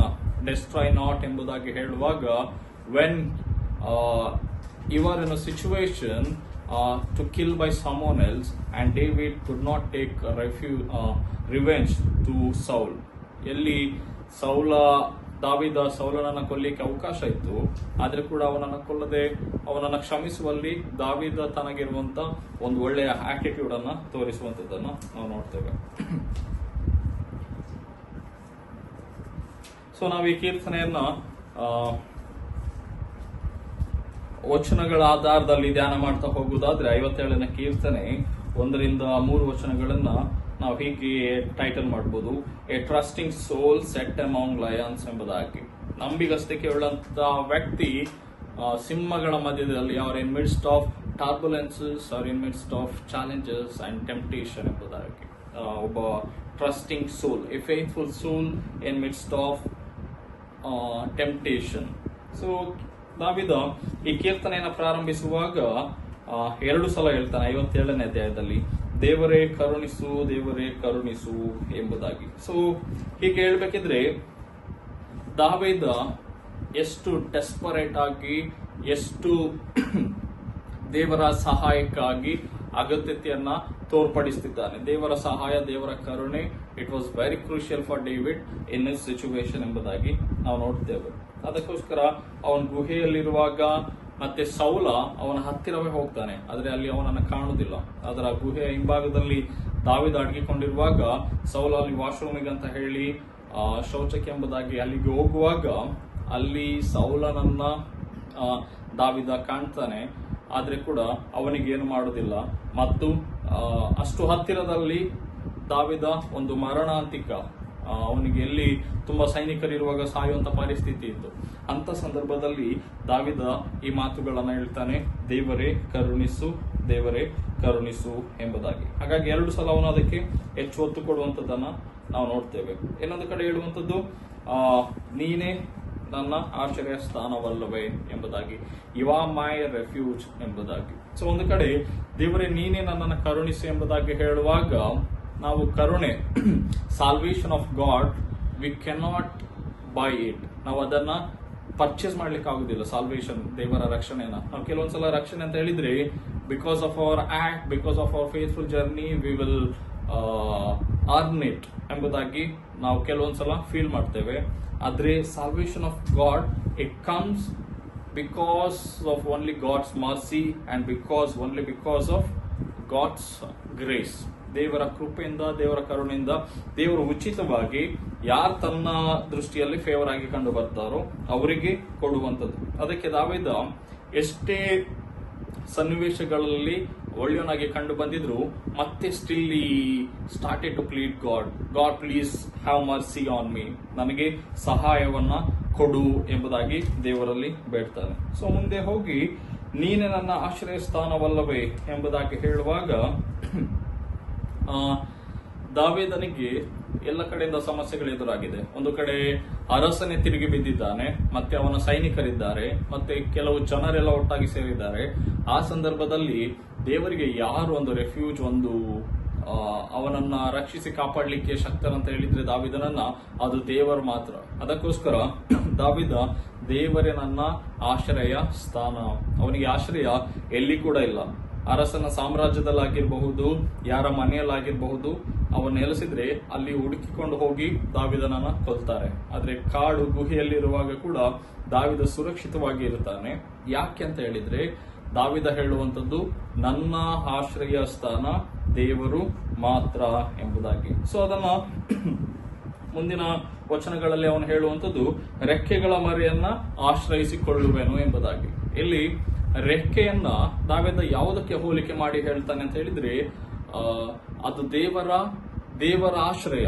ರೆಕ್ಕೆ ಅಂತ ಹೇಳಿದ್ರೆ ಅಂಡರ್ ದಿ ವಿಂಗ್ಸ್, ಒಂದು ರೆಕ್ಕೆ ಅಡಿಯಲ್ಲಿ ಮರಿಗಳು ಹೇಗೆ ಸುರಕ್ಷಿತವಾಗಿರ್ತದೋ ಹಾಗೆ ದೇವಭಕ್ತರು ದೇವರ ಆಶ್ರಯದ ಅಡಿಯಲ್ಲಿ ಸುರಕ್ಷಿತವಾಗಿರ್ತಾರೆ. ಇಲ್ಲಿ ಒಂದು ರೆಕ್ಕೆ ಅಂತ ಹೇಳ್ಬೇಕಿದ್ರೆ, ಒಂದು ಮರಿ ಹೇಗೆ ತನ್ನ ಕೋಳಿ ಆಗಿರ್ಬೋದು, ಪಕ್ಷಿಗಳಾಗಿರ್ಬೋದು, ತನ್ನ ಮರಿಗಳನ್ನ ಹೇಗೆ ರೆಕ್ಕೆ ಅಡಿದವರಲ್ಲಿ ರಕ್ಷಣೆ ಮಾಡಿ ಕಾಪಾಡ್ತದೋ ಹಾಗೆಯೇ ದೇವರು ಕೂಡ ನನಗೆ ರೆಕ್ಕೆಯಾಗಿ ತನ್ನ ಮರೆಯಲ್ಲಿಟ್ಟುಕೊಂಡು ಎಲ್ಲ ಅಪಾಯಗಳಿಗೆ ತಪ್ಪಿಸಿ ನನ್ನನ್ನ ರಕ್ಷಿಸಿ ಕಾಪಾಡ್ತಾನೆ ಎಂಬುದಾಗಿ. ರೆಕ್ಕೆಗಳ ಮರೆಯನ್ನ ಆಶ್ರಯಿಸಿಕೊಳ್ಳುವೆನು. ಒಂದು ಕಡೆ ದೇವರು ನೀನೇ ಆಶ್ರಯ ಅಂತ ಹೇಳಿದ್ರೆ ರೆಕ್ಕೆಯ ಮಡಿಯಲ್ಲಿ ಆಶ್ರಯ. ದೇವರ ಆಶ್ರಯ ಹೇಗೆ ಇರ್ತದೆ ಅಂತ ರೆಕ್ಕೆಯನ್ನ ಉಪಯೋಗಿಸಿ ದಾವೀದ ಎಕ್ಸ್ಪ್ಲೈನ್ ಮಾಡ್ತಾ ಇದ್ದಾನೆ. ಸೊ ನಾವು ಈ ಪದಗಳನ್ನ ದಾವೀದ ಇನ್ನೂ ಅನೇಕ ಕಡೆಗಳಲ್ಲಿ ಉಪಯೋಗಿಸುವಂತದನ್ನ ನಾವು ನೋಡ್ತೇವೆ. ಕೀರ್ತನೆಗಳು 17ನೇ ಅಧ್ಯಾಯ 9ನೇ ವಚನ, ಕೀರ್ತನೆಗಳು 36ನೇ ಅಧ್ಯಾಯ 7ನೇ ವಚನ ಮತ್ತು 67ನೇ ಅಧ್ಯಾಯದಲ್ಲಿ, ಹೀಗೆ ಅನೇಕ ಕಡೆಗಳಲ್ಲಿ ದಾವೀದ ಹೇಳುವಂಥದ್ದು, ನಿನ್ನ ರೆಕ್ಕೆ ಅಡಿಯಲ್ಲಿ ನಾನು ಸುರಕ್ಷಿತನಾಗಿ ಇರುವೆನು ಎಂಬುದಾಗಿ. ಯೇಸು ಸ್ವಾಮಿ ಕೂಡ ಈ ಮಾತನ್ನ ಕೋಟ್ ಮಾಡ್ತಾನೆ, ಮ್ಯಾಥ್ಯೂ ಚಾಪ್ಟರ್ 23:27. ಎಲ್ಲಿ ಅಂತ ಹೇಳಿದ್ರೆ, ಯೆರೂಸಲೇಮಿನ ಜನರನ್ನ ದೇವರು ರಕ್ಷಣೆ ಮಾಡುವಂತ ಉದ್ದೇಶವನ್ನು ಇಟ್ಕೊಂಡಿರ್ತಾನೆ. ಆದ್ರೆ ಆ ಜನರು ಯೇಸುವಿನ ರೆಕ್ಕೆ ಮಡಿದ ಅವರಲ್ಲಿ ಹೋಗ್ಲಿಕ್ಕೆ ಹಿಂದೆ ಸರಿತಾರೆ. ಅದರಲ್ಲಿ ನಾವು ಯೇಸುಸ್ವಾಮಿ ಮಾತುಗಳನ್ನು ಕೂಡ ಈ ಯೇಸುಸ್ವಾಮಿ ಮಾತುಗಳಲ್ಲಿ ಕೂಡ ಇದು ಕೋಟ್ ಮಾಡಿರುವಂತದನ್ನ ನಾವು ನೋಡ್ಬೋದು. ಸೊ ರೆಕ್ಕೆ ಅಂತ ಹೇಳ್ಬೇಕಿದ್ರೆ ಅದು ಯಾರಿಗೆ ರಕ್ಷಣೆ ನೀಡ್ತದೆ ಅಂತ ಹೇಳಿದ್ರೆ ತನ್ನ ಮಕ್ಕಳಿಗೆ ಮಾತ್ರ. ಅಂತ ಹೇಳಿದ್ರೆ ಆ ಒಂದು ತಾಯಿ ಮತ್ತೆ ಮರಿಗೆ ಇರುವಂತಹ ಸಂಬಂಧ, ನಾವು ದೇವರನ್ನು ಆಶ್ರಯಿಸಿಕೊಂಡ್ರೆ ನಮಗೆ ಅದರಿಂದ ರಕ್ಷಣೆ ಅನ್ನುವಂಥದ್ದು ಸಿಗ್ತದೆ. ಸೊ ರೆಕ್ಕೆ ಹಿಡಿದವರಲ್ಲಿ ನಮ್ಗೆ ಏನ್ ಸಿಗ್ತದೆ? ನಾವು ಬೆಚ್ಚಗಿರ್ತೇವೆ, ಯಾವುದೇ ಮಳೆ ಗಾಳಿಯಿಂದ ಸುರಕ್ಷಿತವಾಗಿರ್ಬಹುದು. ಮತ್ತೆ ಅಲ್ಲಿ ನಮ್ಗೆ ಏನ್ ಸಿಗ್ತದೆ? ಯಾವುದೇ ಭಯವನ್ನ ಅದು ನಮ್ಗೆ ಏನ್ ಮಾಡೋದಿಲ್ಲ, ಹತ್ತಿರಕ್ಕೆ ಸುಳಿಲಿಕ್ಕೆ ಬಿಡುವುದಿಲ್ಲ. We feel very comfort and secure safe in under the wings of mother ಎಂಬುದಾಗಿ. ತಾಯಿಯ ರೆಕ್ಕೆ ಹಿಡಿದವರಲ್ಲಿ ಯಾವುದೇ ಪಕ್ಷಿಗಳು ಕೂಡ ಸುರಕ್ಷಿತವಾಗಿ ಇರ್ತದೆ. ಸೊ ಹೀಗೆ ರೆಕ್ಕೆ ಅಂತ ಹೇಳಿದ್ರೆ ದೇವರನ್ನು ಆಶ್ರಯಿಸಿಕೊಳ್ಳುವಾಗ ಸಿಕ್ಕುವಂತಹ ಒಂದು ರಕ್ಷಣೆ. ಸೊ ಮುಂದಿನ ವಚನದಲ್ಲಿ, 2ನೇ ವಚನದಲ್ಲಿ, ಪರಾತ್ಪರನಾದ ದೇವರಿಗೆ ಮೊರೆ ಇಡುವೆನು, ನನ್ನ ಕಾರ್ಯವನ್ನು ಸಿದ್ಧಿಗೆ ತರುವ ದೇವರನ್ನ ಕೂಗಿಕೊಳ್ಳುವೆನು, ಆತನು ಪರಲೋಕದಿಂದ ಸಹಾಯ ಮಾಡಿ ನಿಂದಕರ ಬಾಯಿಗೆ ನನ್ನನ್ನು ತಪ್ಪಿಸುವನು ಎಂಬುದಾಗಿ. ಸೊ ದಾವೀದನ ಸುತ್ತಲಿರುವಂತಹ ಜನರನ್ನ ನೋಡುವುದಾದ್ರೆ ಅವನ ಸುತ್ತಲೂ ಮಿಲಿಟರಿ ಒಂದು ಸೈನ್ಯ ಅವನ ಸುತ್ತ ಇದೆ. ಮಾತ್ರವಲ್ಲದೆ ಅವನು ಒಂದು ಗುಹೆಯಲ್ಲಿದ್ದಾನೆ. ಅದೆಲ್ಲದರ ಮಧ್ಯದಲ್ಲಿ ದಾವೀದ ದೇವರಿಗೆ ಹಾಡು ಹಾಡುವಂಥದ್ದು, ನನಗೆ ಮೊರೆ ಇಡುವಾಗ ದೇವರಿಗೆ ಮಾತ್ರ ಮೊರೆ ಇಡ್ತಾನೆ, ದೇವರ ಕಾರ್ಯವನ್ನು ಸಿದ್ಧಿಗೆ ತರುವ ದೇವರನ್ನ ಕೂಗಿಕೊಳ್ತೇನೆ, ನಮ್ಮನ್ನ ಡೆಲಿವರ್ ಮಾಡುವಂತ, ಲಿಬರೇಟ್ ಮಾಡುವಂತ ದೇವರ ಕಾರ್ಯವನ್ನ ನಾನು ಸಿದ್ಧಿಗೆ, ದೇವರ ಕಾರ್ಯವನ್ನ ತೋರಿಸ್ತೇನೆ ಎಂಬುದಾಗಿ. ಅಂತ ಹೇಳಿದ್ರೆ ಸೌಲ ಮತ್ತೆ ಫಿಲಿಸ್ಟಿಯರ್ ಇವರೆಲ್ಲ ಸುತ್ತು ಹೊರದಿರುವಾಗ ದೇವರ ಸಹಾಯ ದಾವಿದನಿಗೆ ಎಲ್ಲದಕ್ಕಿಂತ ಬಹಳ ಇಂಪಾರ್ಟೆಂಟ್ ಆಗಿತ್ತು ಎಂಬುದಾಗಿ ನಾವಲ್ಲಿ ನೋಡ್ತೇವೆ. ಅಲ್ಲಿ ಅದಾದ ಮೇಲೆ ಸೇಲ್ ಎನ್ನುವಂತಹ ಒಂದು ಪದವನ್ನು ಉಪಯೋಗಿಸ್ತಾರೆ. ಸೊ ಅದೊಂದು ರೀತಿಯಲ್ಲಿ ನಾವು ನೋಡ್ತೇವೆ ಇಂಟರ್ಲೂಡ್ ಹಾಗೆ ಪಾಸ್. ಅದು ನಮಗೆ 1 minute take a pause and rethink about what have said in the above sentence or words ಎಂಬುದಾಗಿ ನೋಡ್ಬೋದು. ಮೇಲಿನ ವಚನಗಳಲ್ಲಿ ಹೇಳಿದ ಹಾಗೆ ದಾವೀದ ದೇವರನ್ನು ಆಶ್ರಯಿಸಿಕೊಳ್ತಾನೆ. ಯಾವ ಪರಿಸ್ಥಿತಿಗಳಲ್ಲಿ ಅಂತ ಹೇಳಿದ್ರೆ, ಎಲ್ಲಿಂದ ಕೂಡ ಅವನಿಗೆ ಸಹಾಯ ನಿರೀಕ್ಷೆ ಇಲ್ಲದೆ ಇರುವ ಸಂದರ್ಭಗಳಲ್ಲಿ ದೇವರ ಸಹಾಯಕ್ಕಾಗಿ ಆತುಕೊಳ್ಳುವಂಥದ್ದು, ಮತ್ತು ಪರಲೋಕದಿಂದ ಸಹಾಯ ಮಾಡಿ ನಿಂದಕರ ಬಾಯಿಗೆ ನನ್ನನ್ನು ತಪ್ಪಿಸುವನು. ದೇವರು ಪರಲೋಕದಿಂದ ಸಹಾಯ ಮಾಡಿ ಕೆಲವೆಲ್ಲ ನಿಂದಕರ ಬಾಯಿ ಅಂತ ಹೇಳಿದ್ರೆ ಫಿಲಿಸ್ಟಿಯರು ಬೇರೆ ಬೇರೆ ಜನರು ಮಾತಾಡುವಾಗ ಅವರ ಬಾಯಿಗೆ ಸಿಕ್ಕದಂತೆ ನನ್ನನ್ನು ತಪ್ಪಿಸಿ ಕಾಪಾಡ್ತಾನೆ ಅನ್ನುವಂತ ಮಾತುಗಳನ್ನ ದಾವೀದ ಗುಹೆಯಲ್ಲಿದ್ದುಕೊಂಡು ರಚಿಸ್ತಾನೆ. ನಾವು 4ರಿಂದ 6 ವಚನಗಳನ್ನ ನೋಡುವುದಾದ್ರೆ, we can title that dangerous enemies and God exalting refrain ಎಂಬುದಾಗಿ. ಅಪಾಯಕರವಾದಂತಹ ಶತ್ರುಗಳು ಮತ್ತು ದೇವರ ವಿಶೇಷವಾದಂತಹ ತಡೆ ಅಥವಾ ದೇವರ ವಿಶೇಷವಾದಂತಹ ರಕ್ಷಣೆ ಎಂಬುದಾಗಿ. ಸೊ ದಾವೀದ ಈ ಕೀರ್ತನೆ ಬರೆಯುವಂತ ಪರಿಸ್ಥಿತಿಯನ್ನು ನಾನು ಆಗಲೇ ವಿವರಿಸಿದ್ದೇನೆ. ದಾವೀದ ಗುಹೆಯಲ್ಲಿದ್ದಾನೆ, ಶತ್ರುಗಳಿಂದ ತುಂಬಾ ಅಪಾಯಕಾರಿಯಾದಂತ ಶತ್ರುಗಳಿಂದ ಅವನು ಅಲ್ಲಿ ಸುತ್ತುವರಿಯಲ್ಪಟ್ಟಿರುವಾಗ ದಾವೀದ ತನ್ನ ಪರಿಸ್ಥಿತಿಯನ್ನ ಹೀಗೆ ಹೇಳ್ತಾನೆ, ಸಿಂಹಗಳ ಮಧ್ಯದಲ್ಲಿ ಸಿಕ್ಕಿದ್ದೇನೆ, I am in the midst of wild lions ಎಂಬುದಾಗಿ. ಒಂದು ಕಡೆ ಸಿಂಹದಂತೆ ಶತ್ರುಗಳೆಲ್ಲರೂ ಆತನನ್ನ ಸುತ್ತಿ ಹಾಕಿಕೊಂಡಿರುವಾಗ, ಇನ್ನೊಂದು ಕಡೆ ಬೆಂಕಿ ಕಾರುವ ಮನುಷ್ಯರು, the one who speaks the fury words, ಬೇರೆಯವರನ್ನ ನೋಯಿಸುವಂತಹ, ಬೇರೆಯವರಿಗೆ ವಿರುದ್ಧವಾಗಿ ಮಾತಾಡುವಂತಹ ಜನಗಳ ಮಧ್ಯದಲ್ಲಿ ದಾವೀದ ಸಿಕ್ಕಿಕೊಂಡಿದ್ದಾನೆ. ಅದನ್ನ ಅಂತ ಸಂದರ್ಭಗಳಲ್ಲಿ ದಾವೀದ ಈ ಕೀರ್ತನೆಯನ್ನ ಬರೀತಾನೆ. ನಾವು 1 ಪೇತ್ರ 5ನೇ ಅಧ್ಯಾಯ 8ನೇ ವಚನದಲ್ಲಿ ಕೂಡ ನೋಡ್ತೇವೆ. ಅಲ್ಲಿ ಪೇತ್ರನ ಮಾತುಗಳು, ಸೈತಾನನು ಸಿಂಹದ ಉಪಾಧಿಯಲ್ಲಿ ಯಾರನ್ನ ನುಂಗಲಿ ಎಂದು ಹೊಂಚು ಹಾಕುತ್ತಾ ಇರುತ್ತಾನೆ ಎಂಬುದಾಗಿ. ಸೊ ಅದೇ ಮಾತನ್ನ, ಅದೇ ಅನುಭವವನ್ನ ದಾವೀದ ಬಹಳ ಹಿಂದಿನ ವರ್ಷಗಳಲ್ಲಿ ಅನುಭವ ಮಾಡಿದ್ದಾನೆ. ಸೈತಾನನ ಹಾಗೆ, ಸಿಂಹಗಳ ಹಾಗೆ ಶತ್ರುಗಳು ದಾವೀದನನ್ನ ನುಂಗ್ಲಿಕ್ಕೆ, ಒಬ್ಬ ದೇವ ಭಕ್ತನನ್ನ ನಾಶ ಮಾಡಲಿಕ್ಕೆ ಕಾದುಕೊಂಡಿರುವಂತದ್ದನ್ನ ನಾವು ನೋಡ್ತೇವೆ. ಸೊ ಮುಂದಿನ ವಚನಗಳಲ್ಲಿ 5ನೇ ವಚನದಲ್ಲಿ ದಾವೀದ ಹೇಳುವಂಥದ್ದು, ದೇವರ ಮೇಲಿನ ಲೋಕಗಳಲ್ಲಿ ನಿನ್ನ ಪ್ರಭಾವವು ಮೆರೆಯಲಿ, ಭೂಮಂಡಲದ ಮೇಲೆಲ್ಲ ನಿನ್ನ ಮಹತ್ವವು ಹಬ್ಬಲಿ ಎಂಬುದಾಗಿ. ಇದನ್ನ ದೇವರ ಕುರಿತಾಗಿ ತನ್ನ ಆತ್ಮದೊಟ್ಟಿಗೆ ದಾವೀದನೇ ಸ್ವತಃ ಮಾತಾಡಿಕೊಳ್ತಾ ಇದ್ದಾನೆ. ಯಾಕೆಂತ ಹೇಳಿದ್ರೆ, ದೇವರು ಯಾವಾಗಲೂ ಸ್ತುತಿಗೆ ಪಾತ್ರನೆಂಬುದಾಗಿ. ದೇವರೇ ಮೇಲಿನ ಲೋಕಗಳಲ್ಲಿ ನಿನ್ನ ಪ್ರಭಾವವು ಮೆರೆಯಲಿ, ಭೂಮಂಡಲದ ಮೇಲೆಲ್ಲ ನಿನ್ನ ಮಹತ್ವವು ಹಬ್ಬಲಿ. ಅವನ ಎಲ್ಲ ಕಷ್ಟದ ಪರಿಸ್ಥಿತಿಯಲ್ಲಿ ದಾವೀದನಿಗಾಗುವಂತ ಒಂದು ನೆನಪೇನಂತ ಹೇಳಿದ್ರೆ, in any situations we must know that God is worth to be praised ಎಂಬುದಾಗಿ. ಅಂತ ಹೇಳಿದ್ರೆ God can liberate, God can change any situation of ours ಎಂಬುದಾಗಿ. ನಮ್ಮದು ಯಾವುದೇ ಪರಿಸ್ಥಿತಿಗಳಾಗಿರ್ಬೋದು, ಅದನ್ನು ದೇವರು ಚೇಂಜ್ ಮಾಡಲಿಕ್ಕೆ, ಲಿಬರೇಟ್ ಮಾಡಲಿಕ್ಕೆ ಗಾಡ್ ಆಸ್ ದಟ್ ಪವರ್ ಎನ್ನುವಂತ ಒಂದು ಅನುಭವದ ಅಥವಾ ಆತ್ಮಿಕವಾದಂತಹ ಮಾತುಗಳನ್ನ ದಾವಿದ ಅಲ್ಲಿ ಹಾಡುವಂಥದ್ದನ್ನ ನಾವು ಗಮನಿಸ್ತೇವೆ. ಸೊ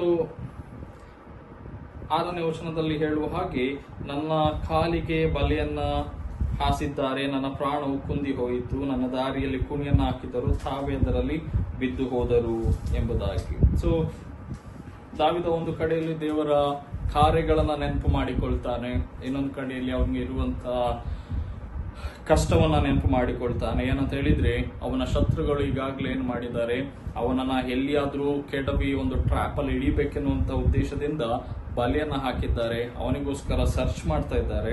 ಅಂತ ಒಂದು ಸಂದರ್ಭದಲ್ಲಿ ದಾವಿದ ಹೇಳುವಂತದ್ದು, ಬಿಕಾಸ್ ಆಫ್ ಗಾಡ್ ಅವ್ರು ಹಾಕಿದಂತ ಕುಣಿಯಲ್ಲಿ, ಅವ್ರು ಹಾಕಿದಂತ ಒಂದು ಟ್ರ್ಯಾಪ್ ನಲ್ಲಿ ಅವರೇ ಸಿಕ್ಕಿ ಬಿದ್ದರು.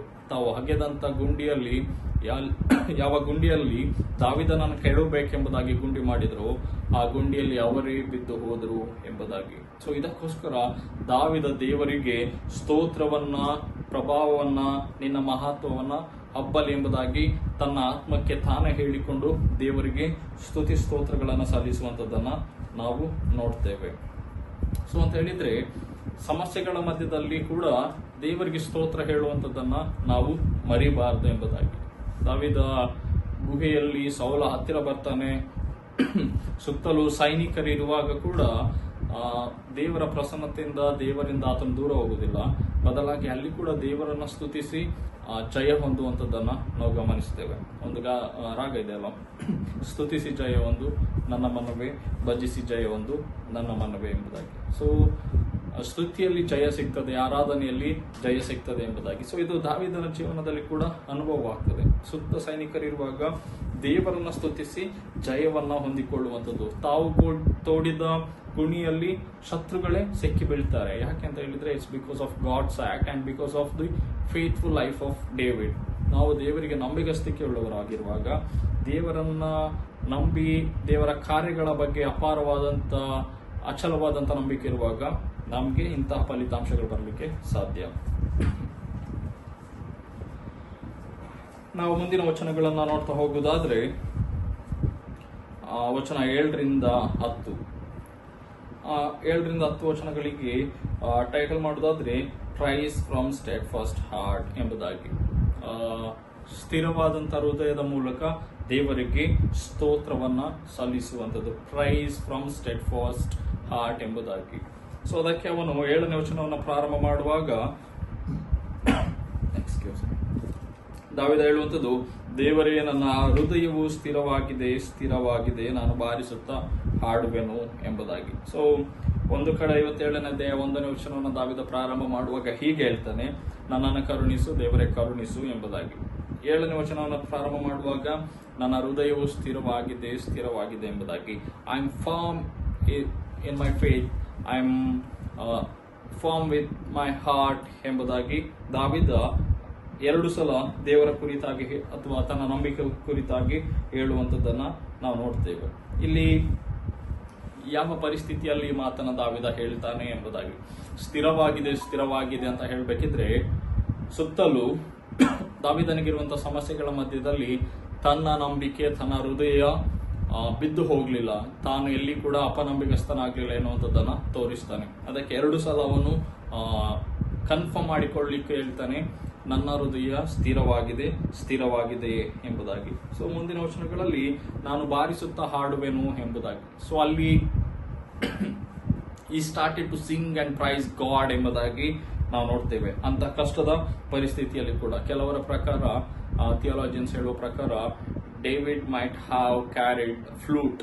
ಒಂದು ವೇಳೆ ಅವನ ಇದರಲ್ಲಿ ಫ್ಲೂಟ್ ಇದ್ದಿರಬಹುದು ಎಂಬುದಾಗಿ ನೆನೆಸಬಹುದು ಅವನ. ಹಾಗಾಗಿ ಅಲ್ಲಿ ಬಾರಿಸುತ್ತಾ ಹಾಡುವೆನು ಎಂಬುದಾಗಿ ಆ ಮಾತುಗಳನ್ನ ಹೇಳ್ತಾನೆ. ಮುಂದಿನ ವಚನಗಳಲ್ಲಿ ಹೇಳುವಂಥದ್ದು, ನನ್ನ ಮನವೇ ಬಾರಿ ಚುರುಕಾಗು, ಸ್ವರಮಂಡಲವೇ ಕಿನ್ನರಿ ಎಚ್ಚರವಾಗಿರು, ಸಂಕೀರ್ತನೆಯಿಂದ ಉದಯವನ್ನ ಮುಂಗೊಳ್ಳುವೆನು ಎಂಬುದಾಗಿ. ದಾವಿದ ಕೀರ್ತಿಸಿ ದೇವರಿಗೆ ಸ್ತುತಿಸಿ ಕೊಂಡಾಡುವಾಗ ಅವನು ಮುಂಚಾನ ವೇಳೆಯಲ್ಲಿ ಉದಯವನ್ನ ಮುಂಗೊಳ್ಳುವೆನು, ಸ್ತುತಿಸಿ ಹಾಡಿ ಎದುರು ನೋಡ್ತೇನೆ ಎಂಬುದಾಗಿ.